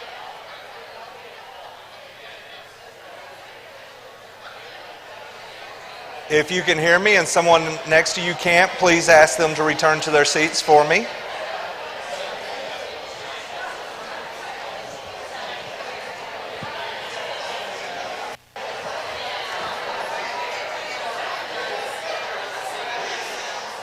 Okay, we have another great panel, and Mr. Paul, I can be back down a little bit because I'm pretty loudmouth. So we have a great panel, and I don't say that just because I happen to be on it. So I told them whenever we were prepping for this, those of y'all who know me out there will laugh about this, but I'm going to kind of keep my remarks on this panel short because I want you to hear from them more. So that said, I want to introduce, she's another individual that really needs no introduction, because if you know anything about code.org and computer science, you know Dr. Katie Hendrickson. She is, I always butcher her title, so I'm not even going to attempt it. But I will tell you, Katie has been a great friend to the state of Arkansas. I pick on her all the time about saying that she has received the unfortunate experience of being assigned to us as a liaison from code.org to our state. But I will tell you that Katie is a great advocate for our students, our state, computer science, and Arkansas, and I'm so appreciative of the work she does. So with that, I'm going to turn it over to her to introduce everybody else. And thank you, Katie, for being here.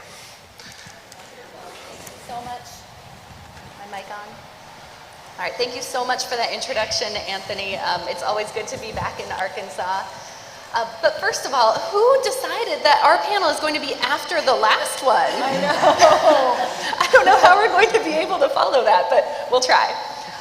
So yeah, very thrilled to be here on this panel and sharing the stage with these distinguished panelists. And really excited to take the conversation beyond just why computer science. I think everybody here in this room agrees that we need computer science in every single school, but really start digging into the details about how to do this. We have folks representing 20-some different states here, and I really want to get to some ideas that other states can do and hear what other states are doing to advance computer science education opportunities. So I'm Dr. Katie Hendrickson, as Anthony introduced me. I lead the Code.org Advocacy Coalition. We are a coalition of 80-plus industry, nonprofit, and advocacy organizations. Many folks here are part of that coalition, and I thank you so much for your work to prioritize and support computer science. But essentially, we work on policies. We work on state policy. We have a framework of 9 state policies that we work with states to implement. And if you're not familiar with those, they are in your state handouts that you have. The QR codes on the table tents on the tables will take you directly to that 100-page report, and you can see a detailed explanation of each of these 9. So we're going to talk a little bit about these policies. Essentially, they are attempting to make computer science a foundational part of K-12 education. We want computer science to be just like math and science and social studies and language arts in schools. And this is the path, this is the framework to get to that point.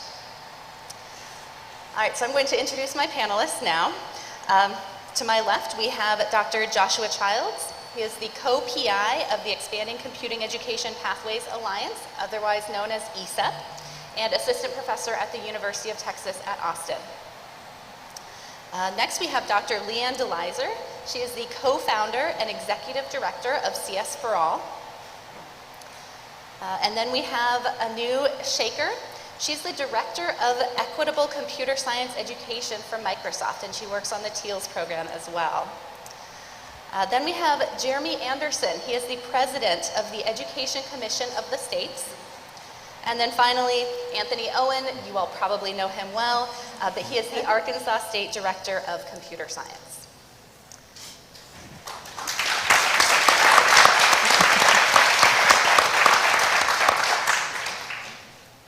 All right, so everybody here on the panel has worked on computer science education policy and knows how important it is. You know, we're now 10 years into Computer Science Education Week. It's been around for a decade. More than a decade, actually. We now have policies in every single state. We have people in every state who are focused on expanding computer science at universities, at state departments of education across the state. You know, everybody's working on this now and sees it as being really important. And we've seen the growth. Hadi talked about this. Governor Hutchinson talked about the growth over the past 3 years, 5 years, 8 years. But I really want to get to what do we need to prioritize next? So we have the framework, we've seen what states are doing, but how do we keep moving forward? What policies should we be focusing our efforts on?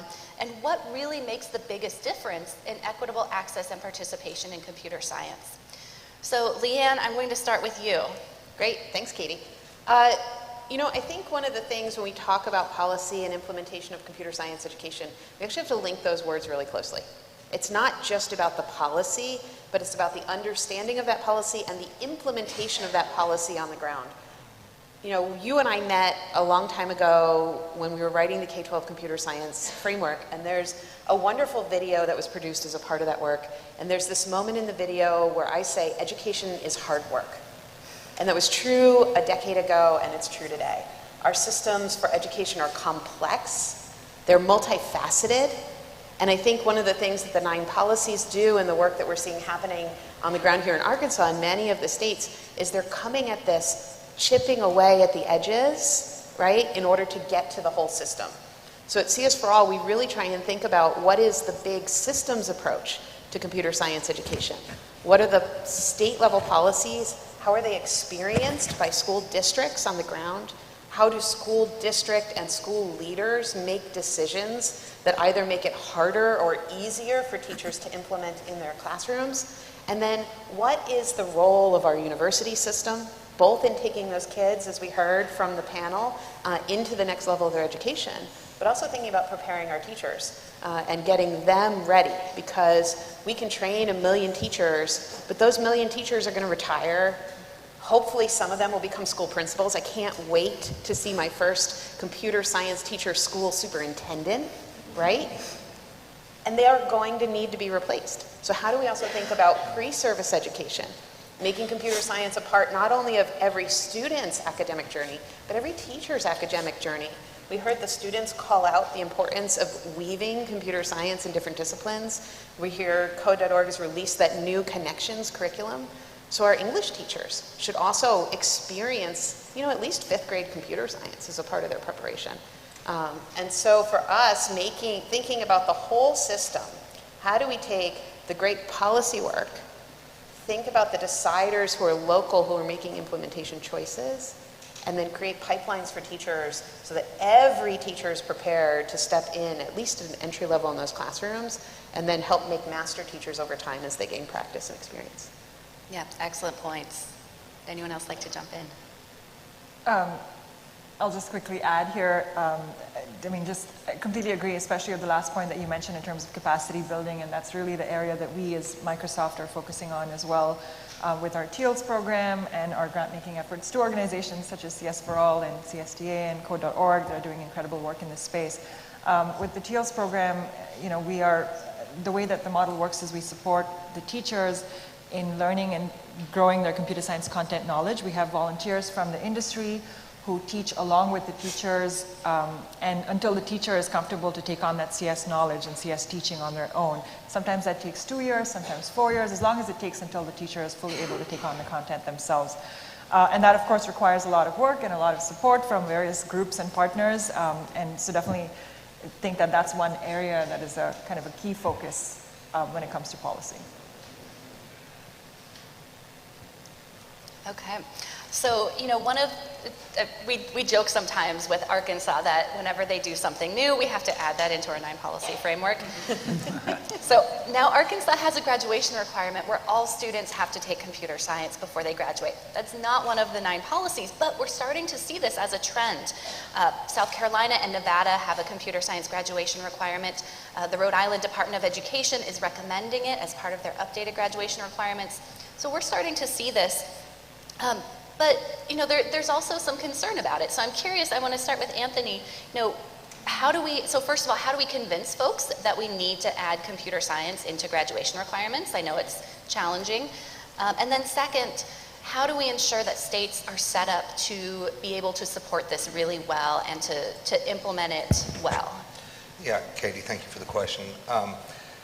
I feel like what Arkansas has done successfully in getting this in place is that we built that foundation. So the convincing was not very hard. We showed through continued growth in our students' enrollment, voluntary student enrollment in high school. As Governor Hutchinson said earlier, we went from under 3,000 to over 12,000 voluntarily enrolled. And just for context, Arkansas has about 500,000 students K through 12 across our entire state. So that is still a significant portion. You're not going to convince a state or state leaders if they haven't taken the steps, because they start seeing this mountain, this wall that they're just facing all at once. But we went from under 20 teachers to over 600 certified teachers now during that time frame. During the first 5 years of this initiative, Governor Hutchinson made it very clear that he wanted it to be an option for students, but he also wanted us building the infrastructure so we could eventually get to that place where we could make it a requirement. So as we're going out and we're talking and advising other states, or you're thinking about it within your state, if you have not built taking those 9 policies and implemented those in some form or fashion. Now, not every state can do all 9, we understand that, but there should be some portions that you've done along the way. And once you've implemented those and built that infrastructure in place, you don't have to convince them. Guess who's going to convince them? Students like Caden and Lamaya and Sarah.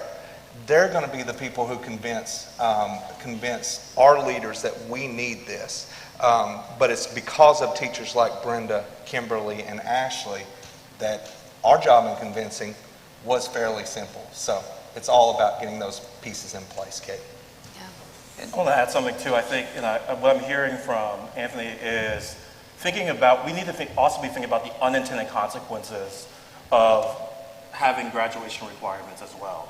And by meaning if we don't also ensure that students have access to high quality curriculum and teachers who are properly and engagedly trained in providing computer science access, then what does that mean for a student when they graduate but haven't really fully learned and grasped the concepts of computer science?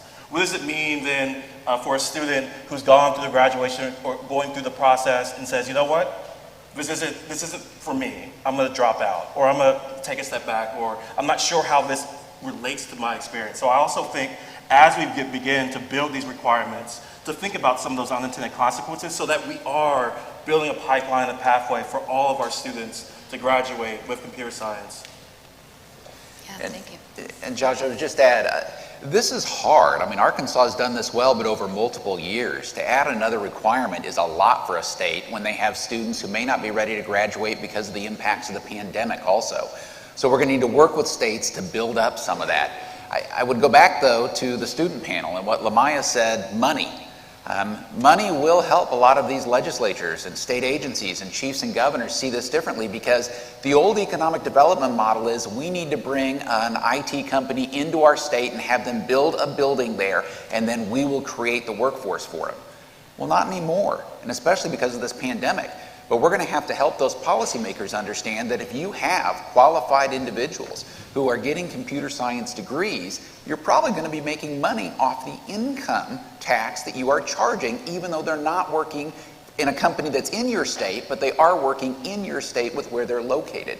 This is a dramatic change for economic development for states across the country. And I think it is going to take some time to educate them on how valuable that will be. Yeah, Jeremy, you and I were talking last night, and I said the old model of the richest man in town no longer applies, because the richest man in town used to live in your town, right? Do you remember those old 1980s movies and the 90s movies where the bad guy who owned the car dealership, right? And then Patrick Swayze came in and took over the bar and fixed it.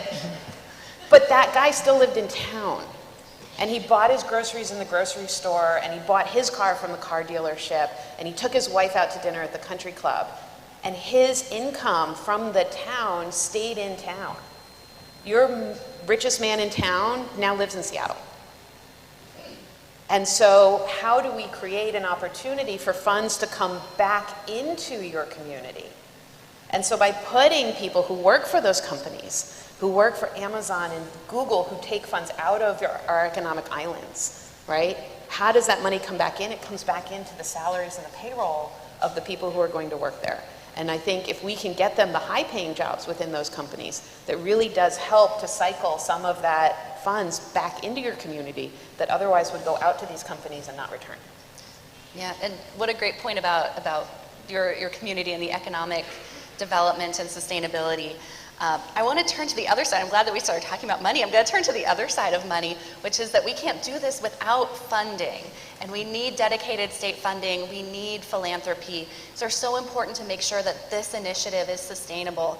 We know that right now, general education funding isn't going to computer science. So we need other ways to ensure that we can get this in schools. And Anu, I want to start with you. Tell us how funding works, how it can work best, and what are some best practices here? Yeah, and I just want to say first, thank you for giving me the opportunity to talk here with these incredible individuals about such an important topic, and funding being a crucial topic amongst those. I just want to start off by talking about, Hadi talked about the why, and we've all been talking about the why, and I'm glad we're having this discussion also about the how and the where in conjunction with the why. We've been talking about the economy and the direction that it's moving in, and just the obvious reasons why computer science education needs to be a priority in terms of funding. I think philanthropic funding and state funding go hand in hand, and we all need to be working together with all of the work that we're doing. From Microsoft's perspective, in terms of our philanthropic funding, we have two areas, and I talked about this a little bit earlier. We have our grant-making efforts where we're supporting, incredible organizations that have really important impact in this space. And we've also invested in our own program, which is the TEALS program with the capacity building of teachers. To give you an idea of some of the scale of the program, we have about 500 high schools that we've currently partnered with for this school year. About close to 700 classes across those 500 high schools. So that many teachers where that capacity is being built to be able to teach that. But of course, still a lot more work to be done in that space. And we're, I think we're also, it's really just about the teachers, the individual teachers. It's about, we have a teacher, Judy Dent in Detroit, completely started from scratch, is now taking on 2 computer science classes. Another teacher, Marcia Gaspard from New Orleans, similar story, starting from scratch. And they're really learning along with the students. And the students are learning computer science also and being exposed for the first time. We heard from Sarah and Lamaya and Kaden about their stories. And there are similar stories out there that we need to get access to. And really it's about building that access to computer science. I know the State of CS report talks a little bit about access and participation, and that's what we're trying to do with our efforts, and really it's about us all working together to be able to achieve that together, and funding needs to work hand in hand on that. Yeah, Anthony. Katie, if I can just briefly, the private partnerships, we have such a great relationship with Microsoft Philanthropies, and thank y'all for all the support that y'all give us. But for the other state leaders out there, I cannot emphasize how important it is for the state themselves to show skin in the game, so to speak. And that was one thing that Governor Hutchinson had the vision to do early on. He started this initiative with discretionary grant funding, but immediately started work getting it in our state legislature, in our state budget as a line item. That shows ongoing commitment. That shows that legacy piece that he has created. That will go beyond his administration. If you're relying on just private funding or one-time funding as a state, you're setting yourself up for a failure. And I will tell you this as a past classroom teacher, and Secretary Key has heard me say this before, I don't like funding one-time money type programs. Because I can tell you as a classroom teacher, there was nothing more frustrating than the state coming out and sending this new thing down the pipeline, and we all have to go through training on it. It's the best thing since sliced bread, and then 3 years later, guess what? There's no more funding for it. And we've just spent all that effort. So about the third time that happens to you as a teacher, you're done learning the new thing. You just like, I'll wait until this one runs out of funding, and I'll do what I want to do anyway. So. States have to have not just funding for this, but they have to have consistent and ongoing dedicated funding for this. Yeah, excellent.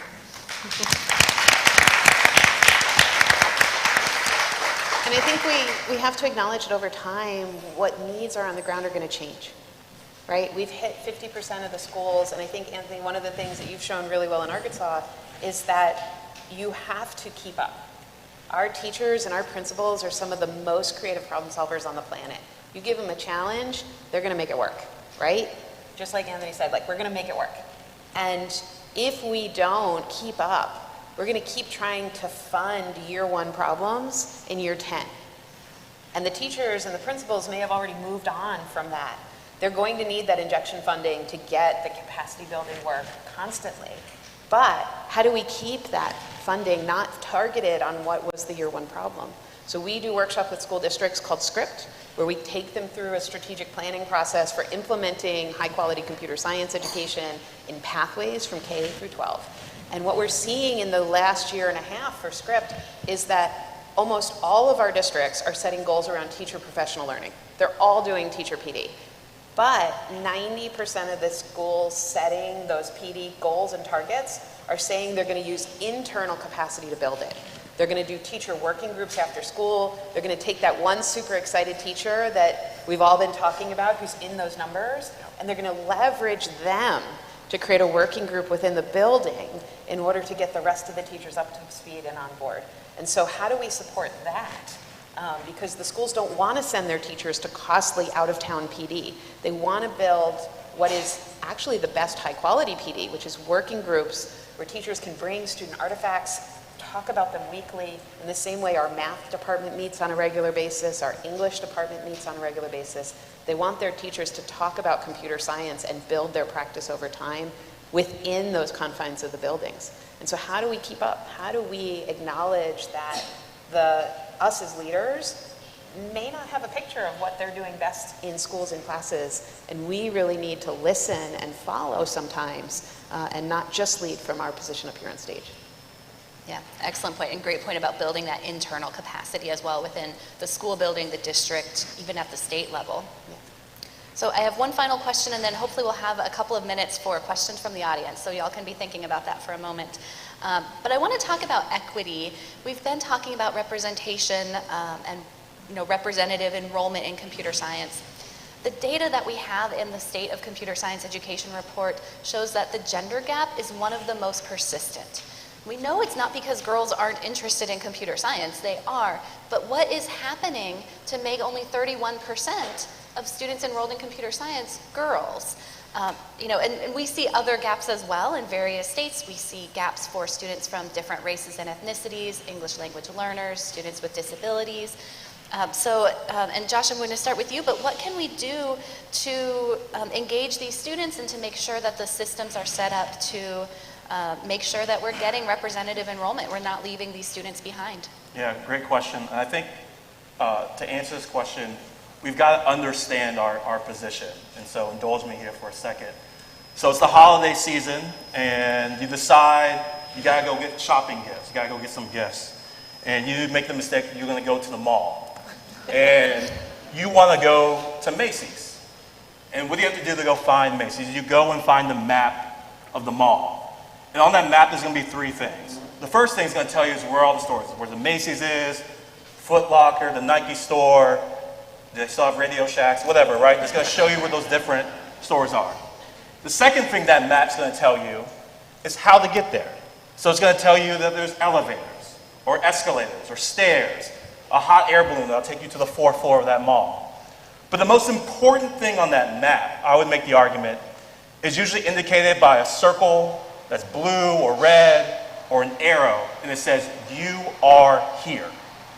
And when you understand where you are, when you use data and use the data and use the voices of the teachers and the students to tell you where you are, then you can then begin to move forward and begin to break down some of those systemic inequities, begin to provide equitable opportunities, begin to unthink deficit when it comes to expanding and broadening participation in computer science, and begin to think, what are the opportunities that we can provide students, and what can we learn from students and our educators in our building to expand equity across when it comes to computer science education. And so for me, I think one of the things is, how do we prepare and engage our school leaders and our district leaders to become computer science, not only advocates, but wanting to implement things inside school buildings and inside our districts. As someone who works in a department that trains superintendents and principals, I've been doing this study where I'm asking, so what do you know about computer science? And to a T, many of them are like, something with computers or coding. If we're not empowering the leaders that are in charge and overlooking our schools and our students and our teachers to understand computer science, then how do we expect a teacher who's gone and spent their summer training and learning about computer science and learning the new ways in which to engage and getting new curriculum to then feel supported and empowered to then move the needle forward in their school when the principal doesn't really understand the landscape and the concept around computer science education? So for me, I think equity begins in focusing first on the school leaders, but more importantly, understanding where we are in this moment.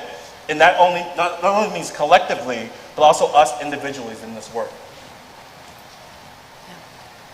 I'll just add quickly, I think I completely agree with everything you just said, Josh. And I think from my perspective, racial equity is really about equity, not just racial equity, equity overall is really about being intentional about it. And that intentionality and really just thinking about having specific efforts targeted towards equity. And I know that means a lot of different things. For us, what we're doing with Microsoft with our TEALS program, we have asked schools to make commitments along the lines of a few different areas, so diverse enrollment being one, to address the issues of access and participation, and really, simple things like host an event to excite students, to debunk CS myths and, some of the CS stereotypes that the student panel talked about. Just do more of that awareness building. Another area that we ask our schools to make commitments on is inclusive instruction. So just making sure their curriculum has enough relevant examples that different students from different backgrounds can relate to, a variety of examples. Another area that we focus on, that we ask the schools to focus on, is inclusive learning spaces, making sure the classroom environment is inclusive once these students are in, to make sure that you have posters of role models or posters of different people from different walks of life that represent CS in a different form than some of the stereotypes have typically represented it. So those are just some examples of things that we do kind of at a ground level with the schools. Overall, one of the commitments, the large commitments that we made just a couple of years ago, was to expand our efforts with a targeted, and again, speaking of intentionality and really being intentional about the efforts, we are targeting to be in about 620 high schools across 21 locations that we've chosen that have a significantly high proportion, and this speaks to the racial equity piece, that have a high proportion of Black and African American students enrolled in high schools. And really in those areas, and some of these examples of the areas are places like Atlanta, Memphis, New Orleans, Detroit, Milwaukee, really across the US. And providing that access to computer science and working to build that teacher capacity and working with the schools to build that up. And I just want to also just end by saying thank you so much to, and really applaud the efforts of Governor Hutchinson, Anthony Owen, and the leadership team in Arkansas for driving an opportunity for all students to compete for the, I think, 2,300 plus computing jobs in Arkansas right now. So I just want to end again about being intentional with our equity efforts. Yeah, I think we've got to look also at some of the higher ed aspects that are out there. We're in a country right now that when you look at the number of college graduates, the number of women receiving a degree is much higher than men. Well, that doesn't make sense if you go back to Sarah's comment that there's only 5 girls in her class of 30. So how do we help at a younger age to get the gender equity where it's the same number of males and females in a computer science class in high school, so that when we get to the higher ed side, we have a larger number of females who are in those computer science programs for some kind of an associate or bachelor's degree. And I think it's really important, if you look, again, back to what Lamaya said, the money. These are really good, high-paying jobs that are going to be around for a long time in our economy. And we need to make sure that we're giving everyone the opportunity to have those training and skills to be able to have that kind of a cost of living and make things work. Yeah. And we can set state and federal policies across the board, right, that encourage and resource the implementation on the ground. But let's be real, those human children and teenagers are making decisions based on the humans who are around them, right? The brokers, the facilitators, the guidance counselors, their teachers, their parents, all of that. There's this really amazing study that was done in Kansas and Oklahoma where they asked parents about how important it was for kids to study science. So this is like back in the early 2000s, it was a while ago. 80% of parents said it's really important, people have to study science, science is important in our world, it should be in schools. And then they asked about, well, should your kid have to be required to take science? 20% of parents said yes. So we have to be careful in the work that we're doing and promoting computer science education that we don't think about it only as like the career opportunities or the ones who are quote unquote interested in it, because we'll get a whole lot of important but not for me, right? It's really important. We need lots of people in it, but I'm not that technology stuff and not for my kid, right? So let's try and think about how do we open up those conversations, create broad pathways for the humans who are in the system, and to Josh's point, empower them to really make local decisions and interact one-to-one with those students who are possibly like on the fence and unsure, right? And so how do we move that work forward as a whole thing? And then I think both Josh, you and Jeremy said something really important. We value what we measure and we measure what we value. So if we go back to equity, I want to applaud Anthony and the work he's done here in Arkansas in creating a state dashboard for what computer science education is being implemented, and then you're not having conversations about why that community versus my community. It's like, here's the data, and we're just going to target the places where the data shows that it's not being implemented across the board with equity. So we wrote this report a year ago called CS Policy to Practice. And one of the real emerging trends that we heard from state leaders and school district leaders alike is that data dashboards like that can have a huge impactful meaningfulness for school administrators, because then they see what the finish line looks like and they don't have to try and distill it from all of these messages that are flying around in the space. Yeah. Awesome. I think that's an excellent way to close up our panel. If you have questions, note that we will have a networking lunch, so you'll have an opportunity to come up and talk to all of these distinguished panelists about the questions that you have.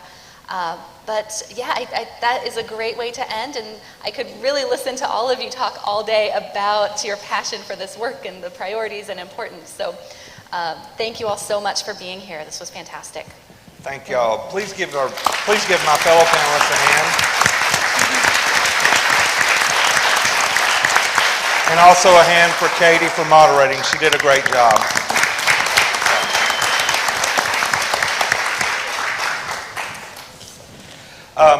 We will have just a short transition period, 5 minutes. However, I do want to address one thing that was said. I wish I could take credit for our state data dashboard, but I cannot. Regent Sakar, who is one of our assistant commissioners, his team did such a great job creating that dashboard, and that team needs to get the credit for that. So I thank them for that work.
Friends, we're going to go ahead and come back together. We're going to go ahead and come back together. Hello, hello. That mic's not very loud. We'll try this one. Okay, friends, let's come back to our seats, please. We're ready for the next panel to get started.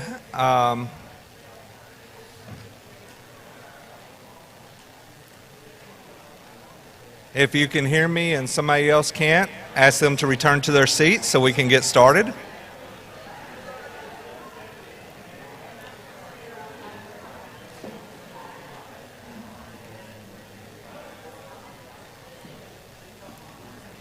We're ready to get started. Thank y'all. So I'm going to let Sheila introduce the panelists. Obviously, probably none of them really need an introduction, but I'm going to let her do it anyway. But I do want to introduce Sheila Boyington, CEO of Learning Blade. They also, as I mentioned earlier, sponsored our reception last night. And again, Sheila has been a great friend to this initiative, a friend to me. She's told me before that I'm her friend, so I think I can safely say that. So I appreciate you being here, Sheila, and appreciate you moderating this panel. Well, and I appreciate you, Anthony, and your lovely wife, Michelle, who is also really one of the reasons Anthony's so great. I'm a wife, too. My husband's here, too, so I kind of say those things.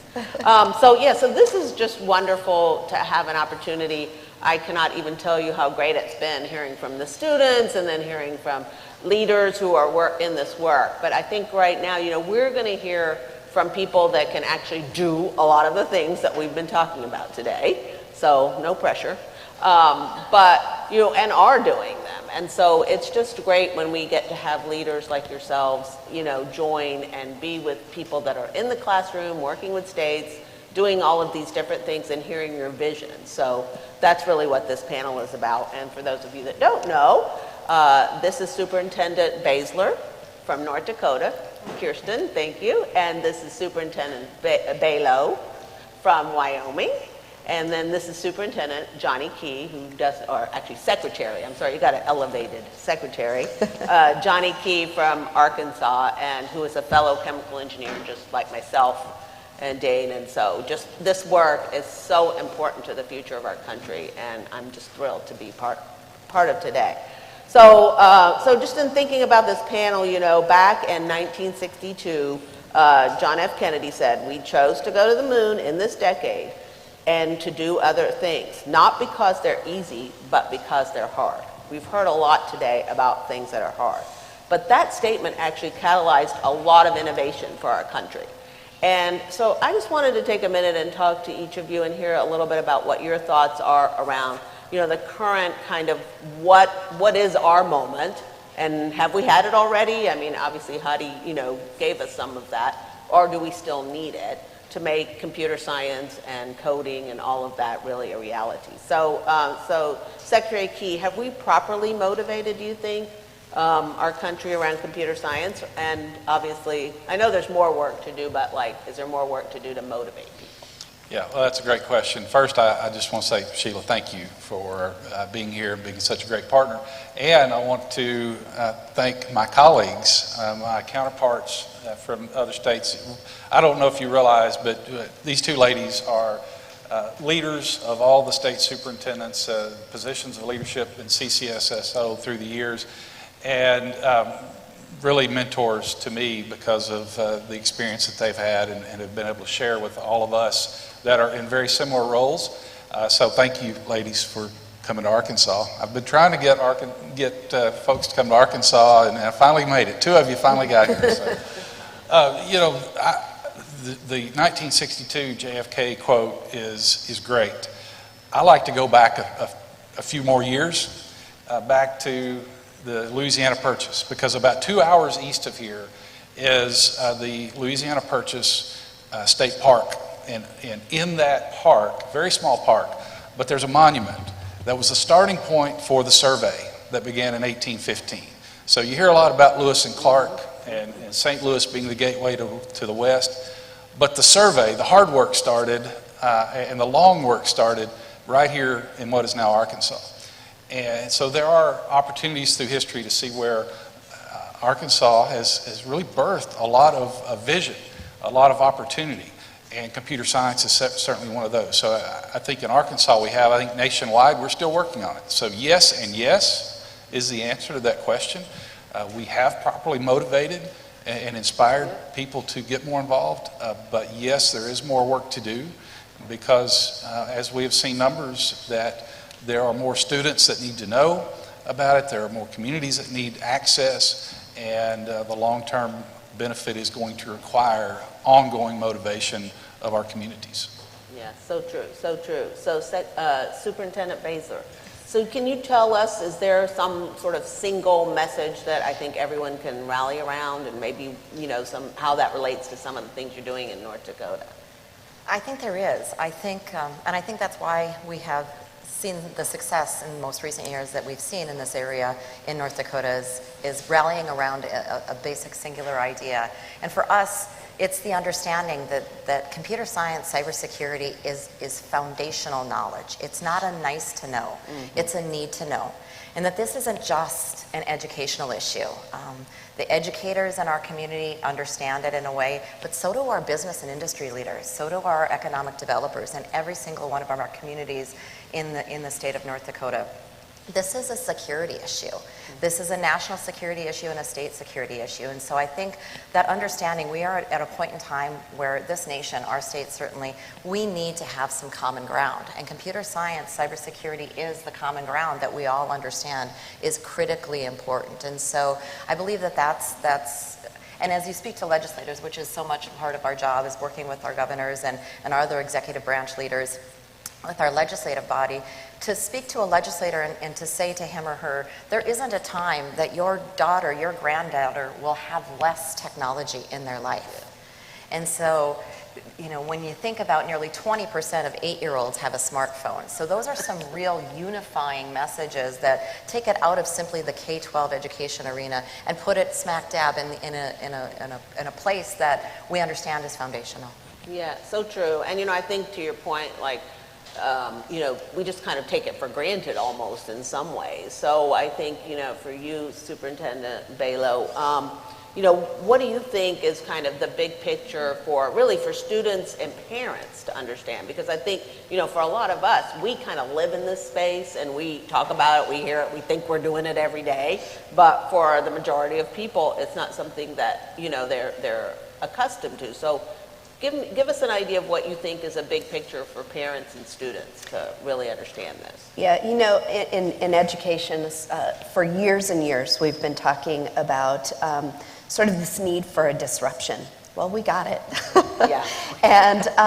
And so now is the time to leverage that. And I'm probably dating myself by saying that I think a lot about Stephen Covey and that sense of urgency and the sense of importance. Both of those pieces are in place. And honestly, there's such excitement and that sense of urgency and importance around this issue that it's not difficult to get students rallied behind it, interested in it, inspired by it. We saw that up on the stage earlier. And parents supportive of it. So this is our moment to really leverage that. In terms of state leadership, I think there are 3 areas where we can really help to underpin that sense of urgency and importance, and that's in making sure that we have good policy framework in place. Thank you, Code.org and Arkansas, because we've just done what you've done and what you've told us to do, and we pulled it off.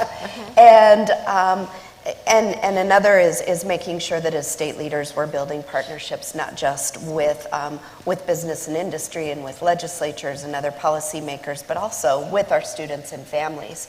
And a lot of that is dispelling some myths around computer science. It's not playing on computers. It's not playing with phones. It's not even consuming technology. It's innovating, it's creating, it's collaborating.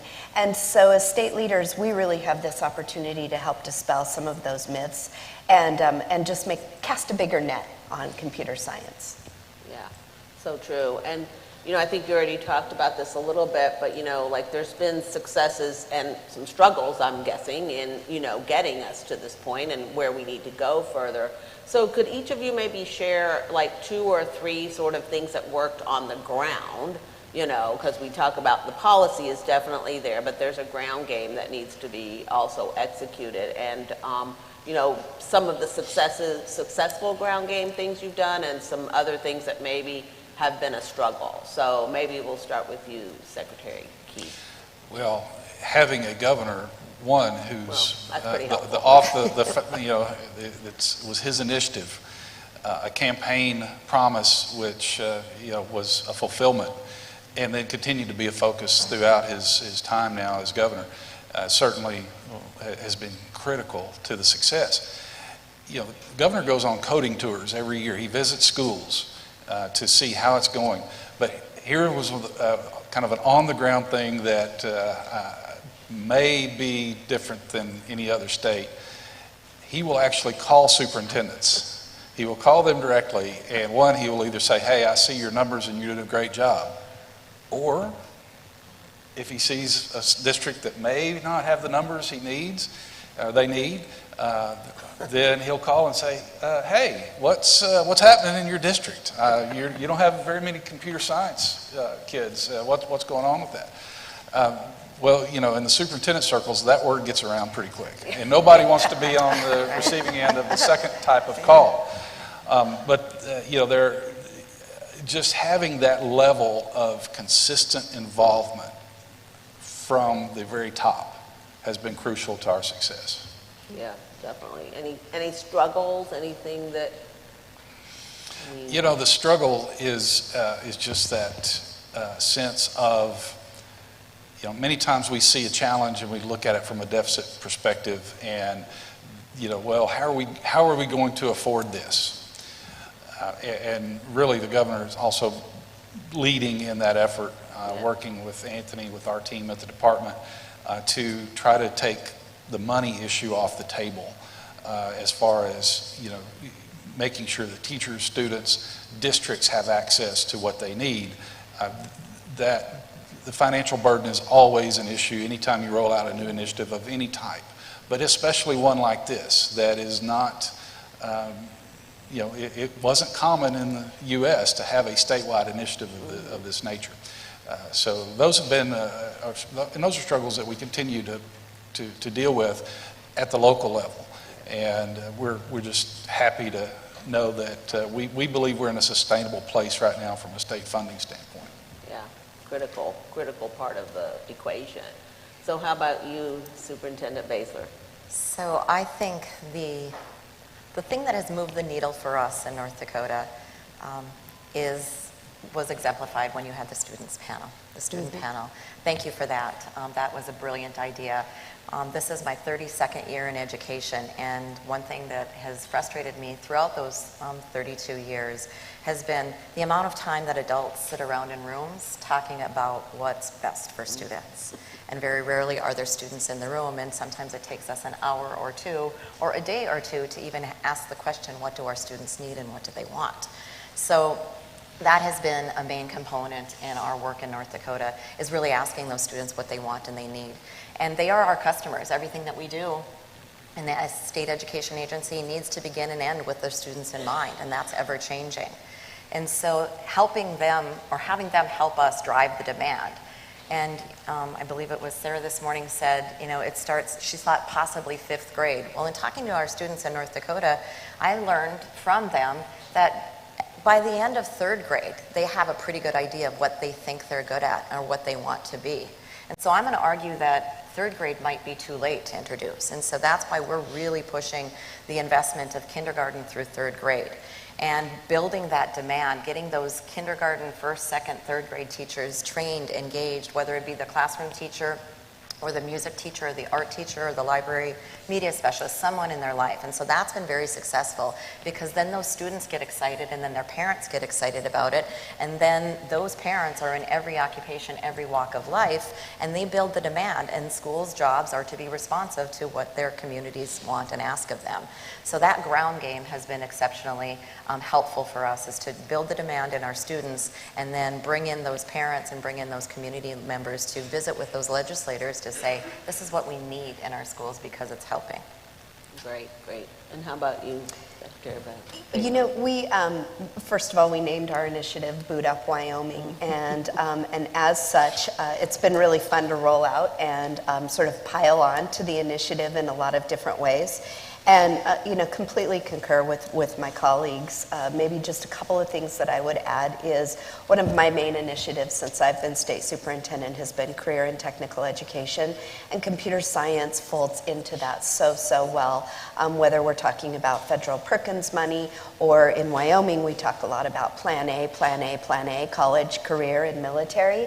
And to talk about prosperity, like Hadi referenced it this morning, the return on investment in information, computers, and engineering, not all of that takes a college degree. And so really being able to tuck and fold computer science into career and technical education, college readiness or college track, and military aspirations has been really helpful.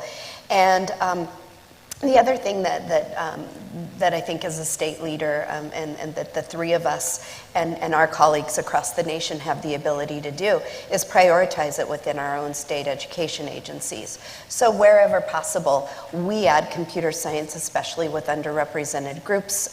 In Wyoming, that's typically our Native American learners as grant preferences. And it could be a little bit of a one-off grant, but putting computer science with underrepresented groups in as a grant preference, or at least a topical awareness in every grant that we put out, has been really helpful. Yeah. I mean, I think, you know, earlier was talked about, and sometimes we don't like to talk about this, but it's been front and center today, is about the money aspect on both sides. The money for, you know, actual students winning, money for doing great on the AP test, but funding that is needed from the state also to fund programs and other initiatives. And so, you know, I think I love that you talk about that. So I was pleased to hear the previous panel have that conversation too, about funding is important. Yeah. And, you know, if we say this is important, then put your money where you're at, where your words are, right? And I think that's critically important. I think we have an opportunity, and that's something that I have done in North Dakota as well, is I am dedicating a significant of our state set-aside funding to ensure that we have this set of teachers that are in our classrooms, in our schools right now, right today, being trained and being paid for their time, not only for the courses, but the time for them to take. Our goal is to have one computer science or cybersecurity credentialed teacher for every 200 students in every school. And so that's the money that I've dedicated to it, and let's invest in it in that way. Yeah. Well, and to that point, I think you are the first state that actually put cybersecurity standards in place. So can you tell a little bit more about that? I know, you know, sure. Governor Hutchinson has worked on cybersecurity, but I think you guys did the standards first. So it is. So 2013 I took office, and prior to that I'd spent time as a classroom teacher, a technology integration specialist, a library media specialist, and an assistant principal, as well as a school board member. And during that time, it was seeing that I understood the difference that it could make, and I understood the need for computer science, cybersecurity. And so we did come up with a three-pronged plan, if you will, that said, number one, we need to develop standards. Number two, we need to have the authority to add the credential to our teacher license, our teachers that are licensed, and we need to invest in the funding for the professional development. When we came to building standards, computer science was critically important, but every one of our students in North Dakota has access to, every one of our schools has 1 gigabyte connectivity. So all 483 school buildings has 1 gigabyte connectivity to all of our schools, which means that there was a high degree of connectedness, and all of those students are on our stage network, or on our state network. And so that's the state network that our Bank of North Dakota is on, that our Teachers Fund for Retirement, that our pension, all the list goes on and on. So there was a very heightened need to ensure that our students that were using our network were educated and trained, and not they were going on as kindergartners, they needed to be trained. And so that's why it was really important. We integrated cybersecurity in addition to computer science and in our state. And so that's where we went. The third prong of our plan in 2017 was to get the funding. We got 2 of the 3 legs of the stool and have been able to move forward, but now with the ESSER funding through COVID relief, we have now been able to add that 3rd leg. Yeah, the ESSER funding certainly has had a positive impact on, you know, at least some of these issues. So for you in Wyoming, I know you guys have your performance and your content standards, and that's going to be like required, I believe, after in the next school year. Yep. So tell us a little bit about that. Yeah, so our computer science standards, kindergarten through 12, will be implemented fully across the state next year and required. We have lots and lots of early adopters, which is very, very exciting to see. Our content and performance standards for computer science, it was the first set of standards that had been added statutorily ever. Beyond what was put in there in about 1995. And I'm looking out, seeing smiling faces from Jeremy at ECS, who was on the previous panel, Code.org, Microsoft, Apple, because they were the new partners in that effort. This was not something that was just done alone. It's something that we built a lot of excitement about. But once the legislation passed, it wasn't over. There was still opposition with our State Board of Education and with teachers who were really scared of change. And so Boot Up Wyoming really has turned many days into an exercise in educating the adults in the room, right? In underpinning or underscoring that excitement and that urgency and that importance with you know, what people are scared of, which is change or more.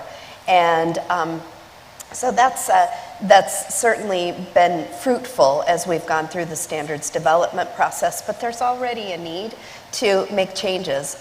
Just last week I had a meeting about incorporating Bitcoin as part of our financial literacy. Does that go into CTE or financial literacy or computer science?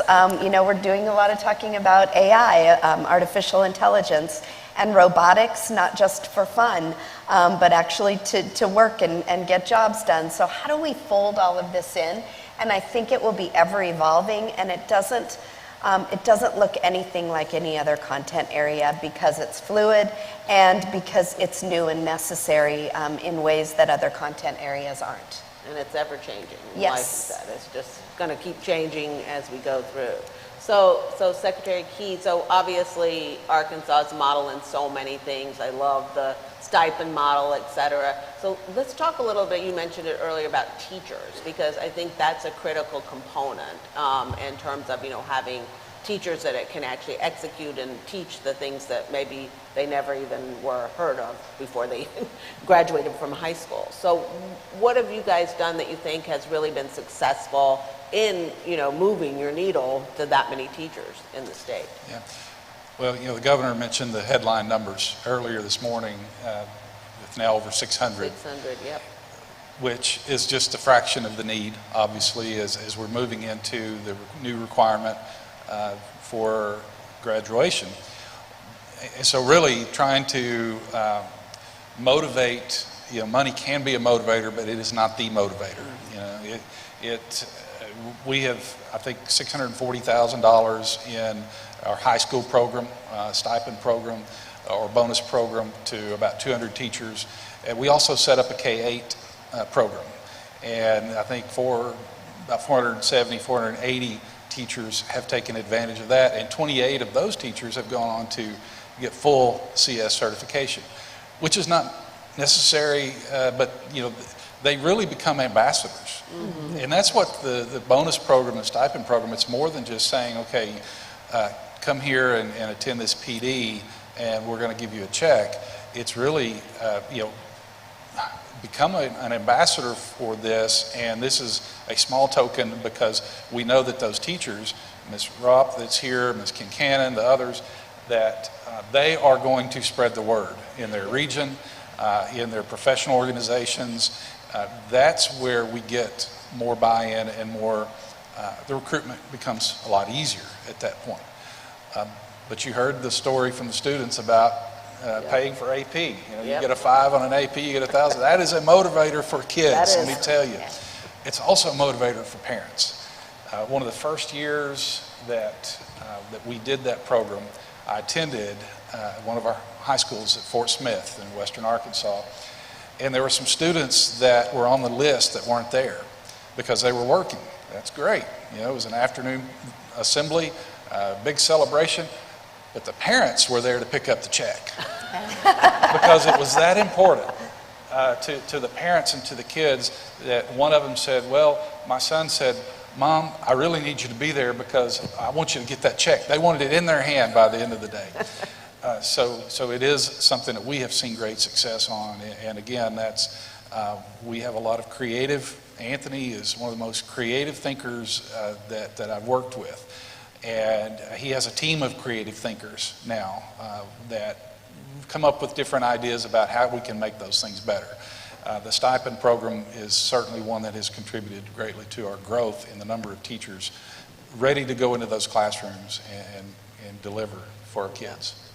And I will certainly echo on that Anthony is very creative. So earlier this year, he called us at Learning Bite and said, you guys, can you add a 5-week coding block class for us? And we said, yes, sir. And so we'll be launching that this in January. So really excited to do that, but really, just applaud all the efforts. So you talked a little bit about your teachers and really having that be important. Can you share a little bit more about what you're doing? So I think that's, I love the quote by John F. Kennedy, and I was taking notes, and I thought of that same quote. It's like, this is hard. Adding it to be a high school graduation requirement will be hard. May be hard. Having enough teachers in the classroom, that's something we often hear is, from our educational community, we already have a teacher shortage. We have a hard enough time finding an English teacher or a math teacher, a science teacher. How are you going to expect us to find a computer science teacher? That's another hard problem. But we don't do this because it's easy. We do this because it's hard. And we have the constituents in my state, those business and industry, the cybersecurity, those that are, knowing that it's a security issue, knowing that it's an economic development issue. They're saying to the educational community, okay, figure that out because you're the expertise. If you are the experts, you are the education experts. If you want us to figure it out as legislators, we can do that. And every educator said, no, please don't. And so, but they have given us the call to say, this is hard, but you as adults and professionals, we know you can figure it out. So let's talk about the teacher shortage, and you obviously are not going to need to have as much training or as a high level of a credential if you're teaching kindergartners or first or second graders as you would a high school AP computer science class. So what we did in North Dakota is we have 3 levels of credential. Level 1, Level 2, Level 3 in computer science and cybersecurity. And so we developed, that's the authority that was given to our department in in 2017. So we have that. We understand that it will be different. We need to be thinking about professional development and certification of our teachers differently. Traditionally in K-12, traditionally education, we talk about sending our teachers to professional development to learn better, if they're a biology teacher, to learn how to do biology content. If they're an English teacher, how to become better English teachers. We need to flip that. We need to drastically upend that and not think about getting additional teachers in our classroom, adding additional teachers, but reskilling and retooling our existing teachers in our classrooms today and making sure that they can integrate. And we heard that from our student panel. That's how it made it more alive. It came alive to them. Teach that music teacher, that arts teacher, that PE teacher even, how to integrate coding and computer science into their work. And then it can come alive. And then partner with those partners that Jillian mentioned, Microsoft Teals, Palo Alto, CyberOrg with the Homeland Securities, Code.org, CS for all of those opportunities, partner with that private sector and get our teachers the support that they need instead of trying to find. We're all, with the Great Resignation, competing for the same number of employees. So let's think differently about the way that we do this, and then let's pay those teachers for their time to get retooled and reskilled. Yeah, I mean, so good. Totally agree. And I've said our healthcare workers have been our heroes during this pandemic, but quite frankly, our teachers have been too. I mean, one day you're in school, one day you're remote, back and forth, and they had to adjust to so much. And we know we don't pay our teachers anywhere near what they're worth. But I think it is important, to help teachers of different backgrounds understand that they can integrate coding. Just because you're good in English doesn't mean you shouldn't consider a career in computer science or STEM. And I will just add on to that too, to bust the myths of what computer science is. Yeah. I don't know, in North Dakota, one of the very first things we do as preschool or kindergarten teachers is we hand a child a pot of soil and a seed, and I think that's probably universal in every kindergarten or preschool classroom. And we don't do that because we expect that that child is going to grow up to be an agronomist or a botanist, but it's because that idea of if you put a seed in some soil, add water and sunlight, if this, then that happens. And it's because their food is part of everyday life. In 4th grade, we teach the electrical circuit, not because we think they're going to be electrical engineers or electricians, but it's part of their everyday life. We need to teach them how it works and how to protect themselves from it and how to harness it for good. So that's the same way that we need to think about computer science and cybersecurity. I believe we focus a little bit too much on the high school, and it's too late. This is foundational. And so if we can bust the myth of what computer science is, teachers can become less afraid of it and get really excited about how they can teach their students to harness it and be protected from it. Yeah. Yeah, I mean, definitely. We had an opportunity one time to go into a classroom, and we took a box of cereal, and we had like kindergartners, and we were showing them and just talking to them the number of computer science type of careers that were represented by that box. You know, and I said, just look around the room. Is there anything in here that you think didn't have a computer involved in creating it at some point? And I think, to your point, that's where we have to start. So, you know, definitely talk about the teacher piece, Superintendent Bela, but also, you know, about the younger, like what you're talking about. You know, how can we better reach those younger kids? Yeah, well, Johnny and Kirsten and all of our colleagues across the nation and I have opportunities to visit classrooms just like Governor Hutchinson and others, and that's been so powerful. You know, one of the myths that we had to dispel or bust in Wyoming was that computer science meant working on technology. And so in our standards, we marked all of our unplugged or standards that didn't require technology with a little plug-in. And they're almost 90% unplugged in kindergarten through 3rd grade, and about 50% in 4th and 5th grades. And that's a great way to bust the myths. An even better way is to visit a kindergarten classroom or an after-school program where kids are coding. And that means that they're taping grids on the floor, the size of this area right here, and writing code for each other to get from one end of the grid to the other and saying, oh wait, I didn't mean to make you go there, come back. And they fix their coding on paper and have them go through the maze again. And then they make it more challenging by putting some Legos in one square and say you have to pick up the Legos on the way from one end of the grid to the other end of the grid. That's what coding looks like in the early grades. And that's a different way of thinking. It's a different way of problem solving. It's a different way of collaborating. And frankly, it is our future. It's our future workforce.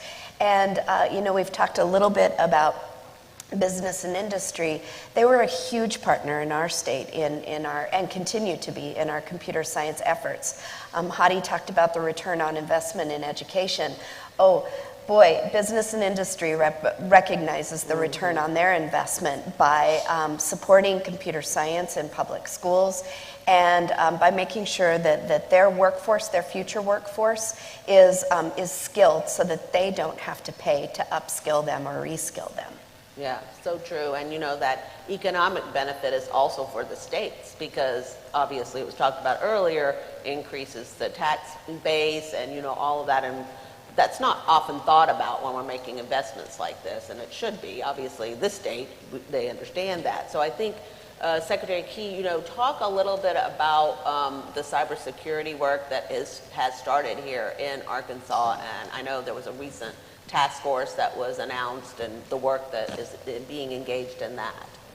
Well, and that's another part of the success of this overall initiative is that we weren't satisfied for rolling it out and saying, okay, we're done. You know, we really have adopted that continuous cycle of inquiry, always asking how can we get better and what's next. And the cybersecurity became the what's next.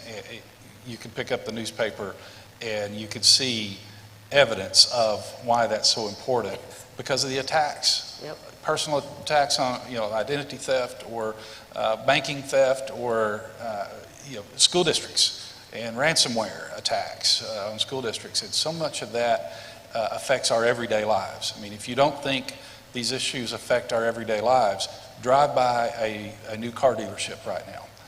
And you could see the impact that the supply chain is having on just getting cars that people, if they have money, they can't get what they want. Cybersecurity became part of that also because of the governor's background in Homeland Security. He knew the scary stories before the rest of the world knew the scary stories. And for him, it became, look, if we're going to be a leader in computer science, we have to be a leader in cybersecurity. And when we revised our standards, cybersecurity became part of that revision. Our standards go all the way down to kindergarten. So again, doesn't mean you're plugged in all the time, but it does mean our students need to understand how to think and how to recognize, when you think about a smart home and the gaps, security gaps that can occur in a smart home, cybersecurity becomes very real, and the students that are going to graduate, as we mentioned earlier, in the 2030s, how different is it going to be? It's going to be ingrained all across their lives. So cybersecurity became something not just for business and industry, not just for the tech industry.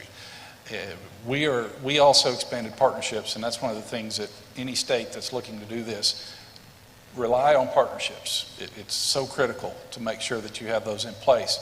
But partnering with University of Arkansas at Little Rock for a cyber gym, partnering with the University of Central Arkansas for a cyber range, so you can simulate those types of attacks and the solutions to those attacks and the workarounds and the protections.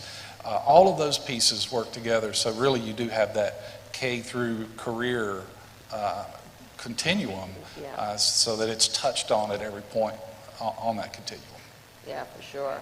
And I think it's so important that this stays sort of front and center, and obviously because of the media, the way we transmit information now, everybody knows it, and 20% of 8-year-olds have cell phones? That scares me right there to know that. So Superintendent Balo, your daughter is actually in the Army, is that right? And so I think firsthand, cybersecurity for you might be front and center. Tell us a little bit about what you are planning and doing in Wyoming around that. Well, I'm just the supportive and very excited Army mom, and she's transitioning from active to guard right now, but she's an explosive specialist. And I remember the first time I saw her in uniform, and she had her pad of paper in her leg and showed me all of her mathematical calculations she did to figure out how much explosives go into a rock or a tree. And I asked her, "Who checks your math?" She said, "No one. I'm the end of the line." I raised her. Thank you, U.S. Army, for instilling faith in her. All jokes aside, when Hadi mentioned this morning that 2/3 of the high-skilled visas coming into the United States are in computers, information, and engineering, I could just put a hard stop right there. For so many reasons beyond security and beyond making sure that our military is skilled. Inspiration, whether you're in the military or in a career or in college, comes the same way, and that's in K through 12 experiences. And so being able to prepare our military force to keep our country and our world safe, making sure that we have students who are entering the military or graduates that are entering the military with the skills and the inspiration to pursue those careers with military is very important. For sure. And it makes mom sleep better at night.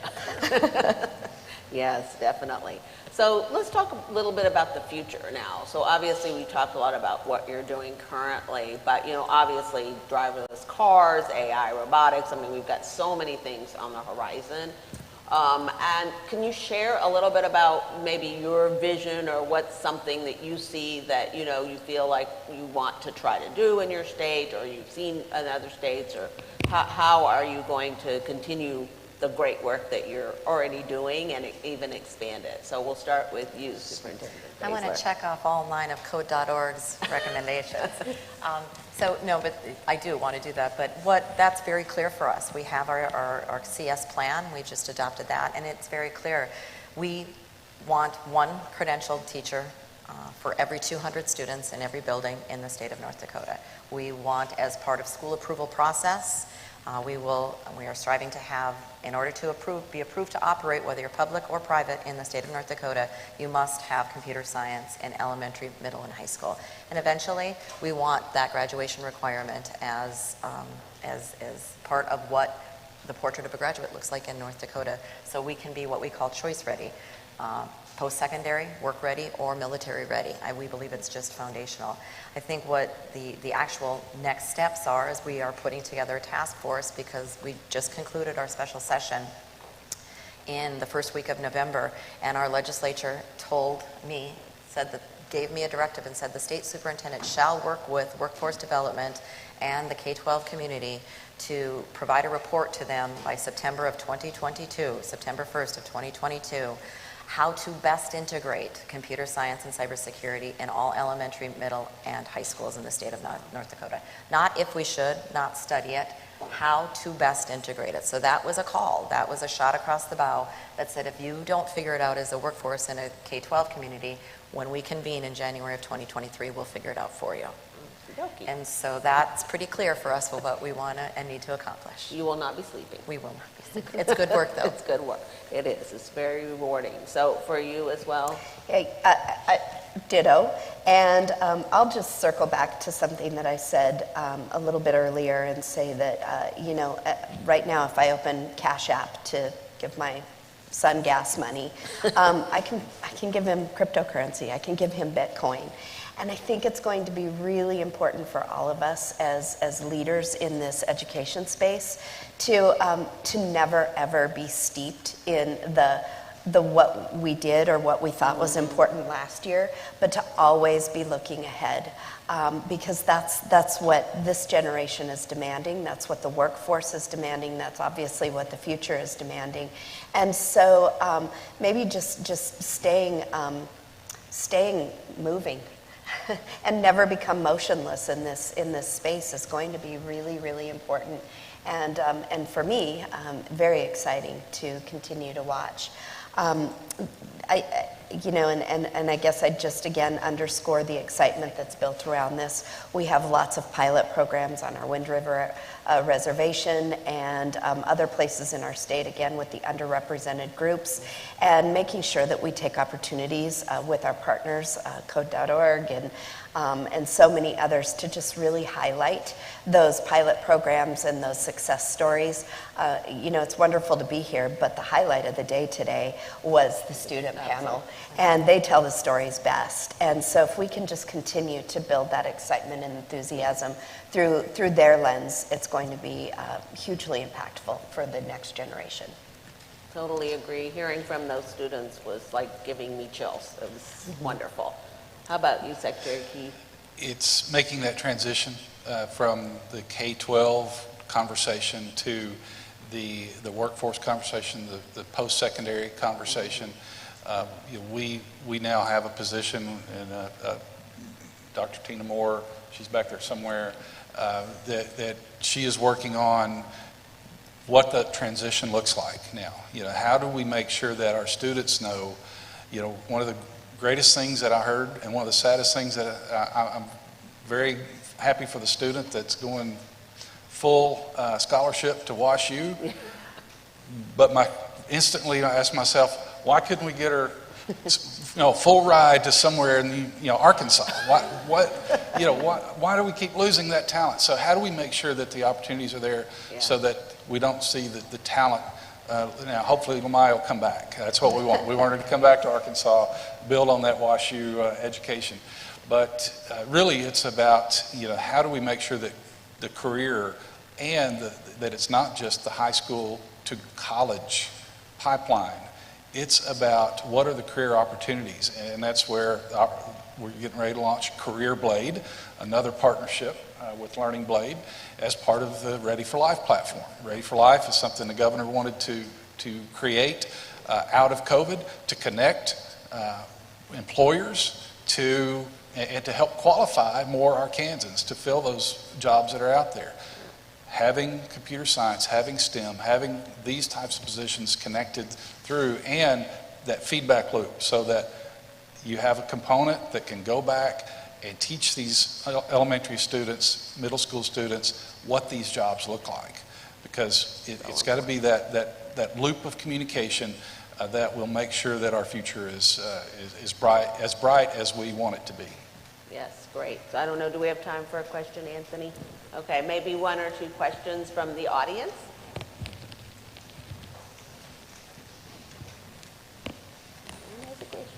You answered all the questions. Well, if we've got a second, Sheila, yes. I want to make sure, one of the things that we do to support this initiative is learning from things that worked in the past. And one of the things that worked well in the past, and we have one of our co-op directors here, Mr. Grant, but working through our education service cooperatives, we've had great success with math and science specialists, literacy specialists throughout the state. And we have a great team of computer science specialists, and they've been working really hard with Anthony to help put this on. I want to ask you to stand, but raise your hand to the CS team out there.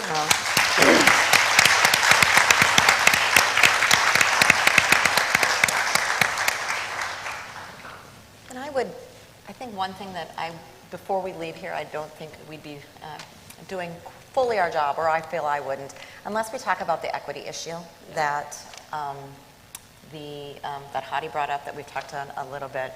So as Johnny mentioned, we're all members of the Council of Chief State School Officers. Jillian just went off the board of directors. She was our past president. She was our president during the pandemic. Holds the distinct honor of being the only president of CCSSO that never chaired an in-person meeting. And so, and I am on that board and was just selected as president-elect of CCSSO. In 2016, CCSSO selected and adopted 10 principles of equity. And so I think that as we talk about equity, that means something different for all of us. In North Dakota and Wyoming, it means access. It means rural students that are going to school. There's 8 students in the entire school, and they're 150 miles away from, the nearest McDonald's, if you will. And so what does that mean? And equity, and certainly both Jillian and I share this, and so does Johnny. We have students in our schools that are marginalized in one way or another, whether it be through geographic location, race, ethnicity. So just a lot of work still needs to be done in that, but the computer science issue is something that is unifying. Computer science, and the panel before pointed this out, if intentionally focused on, it can be this great skills equalizer. I'm so excited that code.org, the Hour of Code, we are planning our emphasis this year with the governor's office and our office will be on Standing Rock Indian Reservation.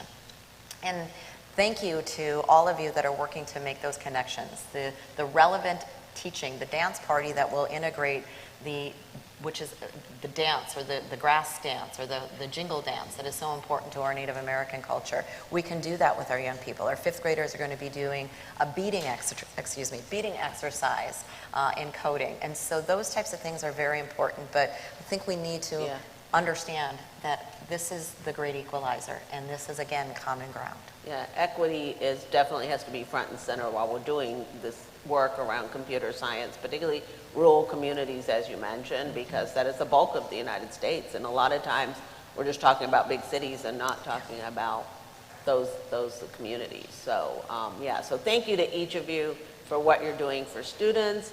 I mean, just thank you to Governor Hutchinson. I don't know if he's still here, but for amazing leadership. Really looking forward to working with NGA and seeing how that initiative, really gets spread across the country, because governors, I know, are concerned with it. And of course to you, to Secretary Key and Anthony, for having this wonderful gathering. Just really appreciate having a chance to be part of it. So thank you guys so much. Thank you, John.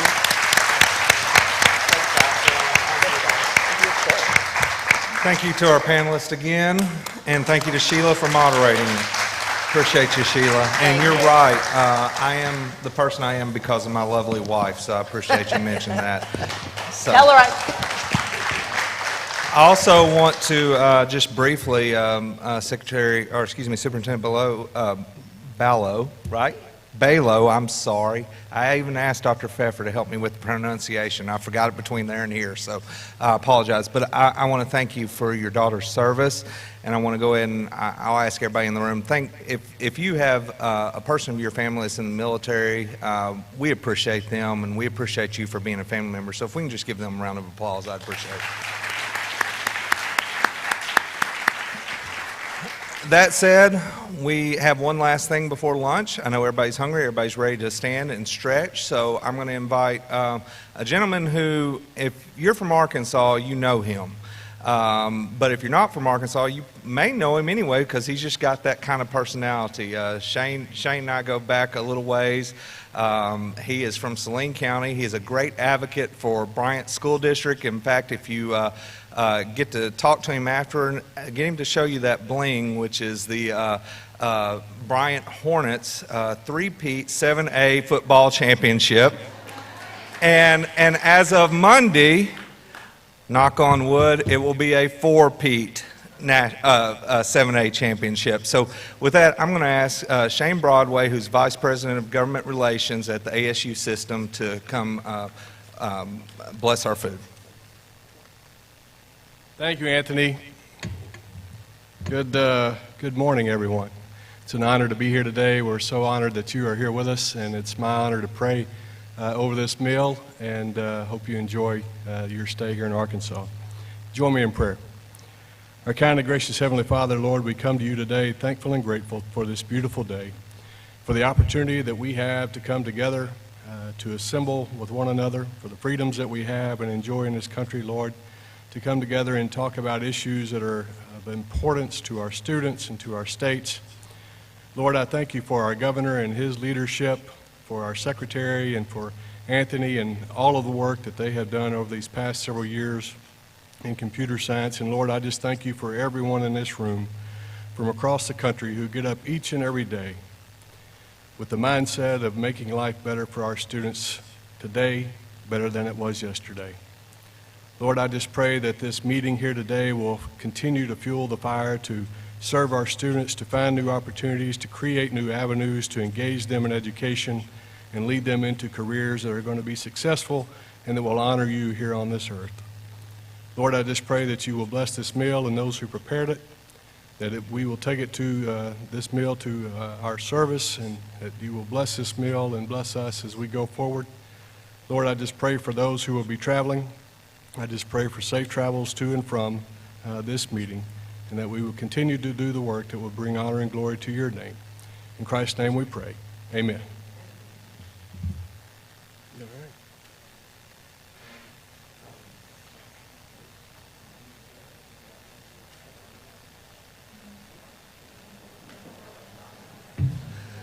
Your meal will be served, so obviously if you need to go to the restroom or whatever, please take care of those needs, but your meal will be brought to you unless I spoke to you about another option. Please enjoy this hour as networking time, and I hope that y'all will stick around for our 1 o'clock press conference.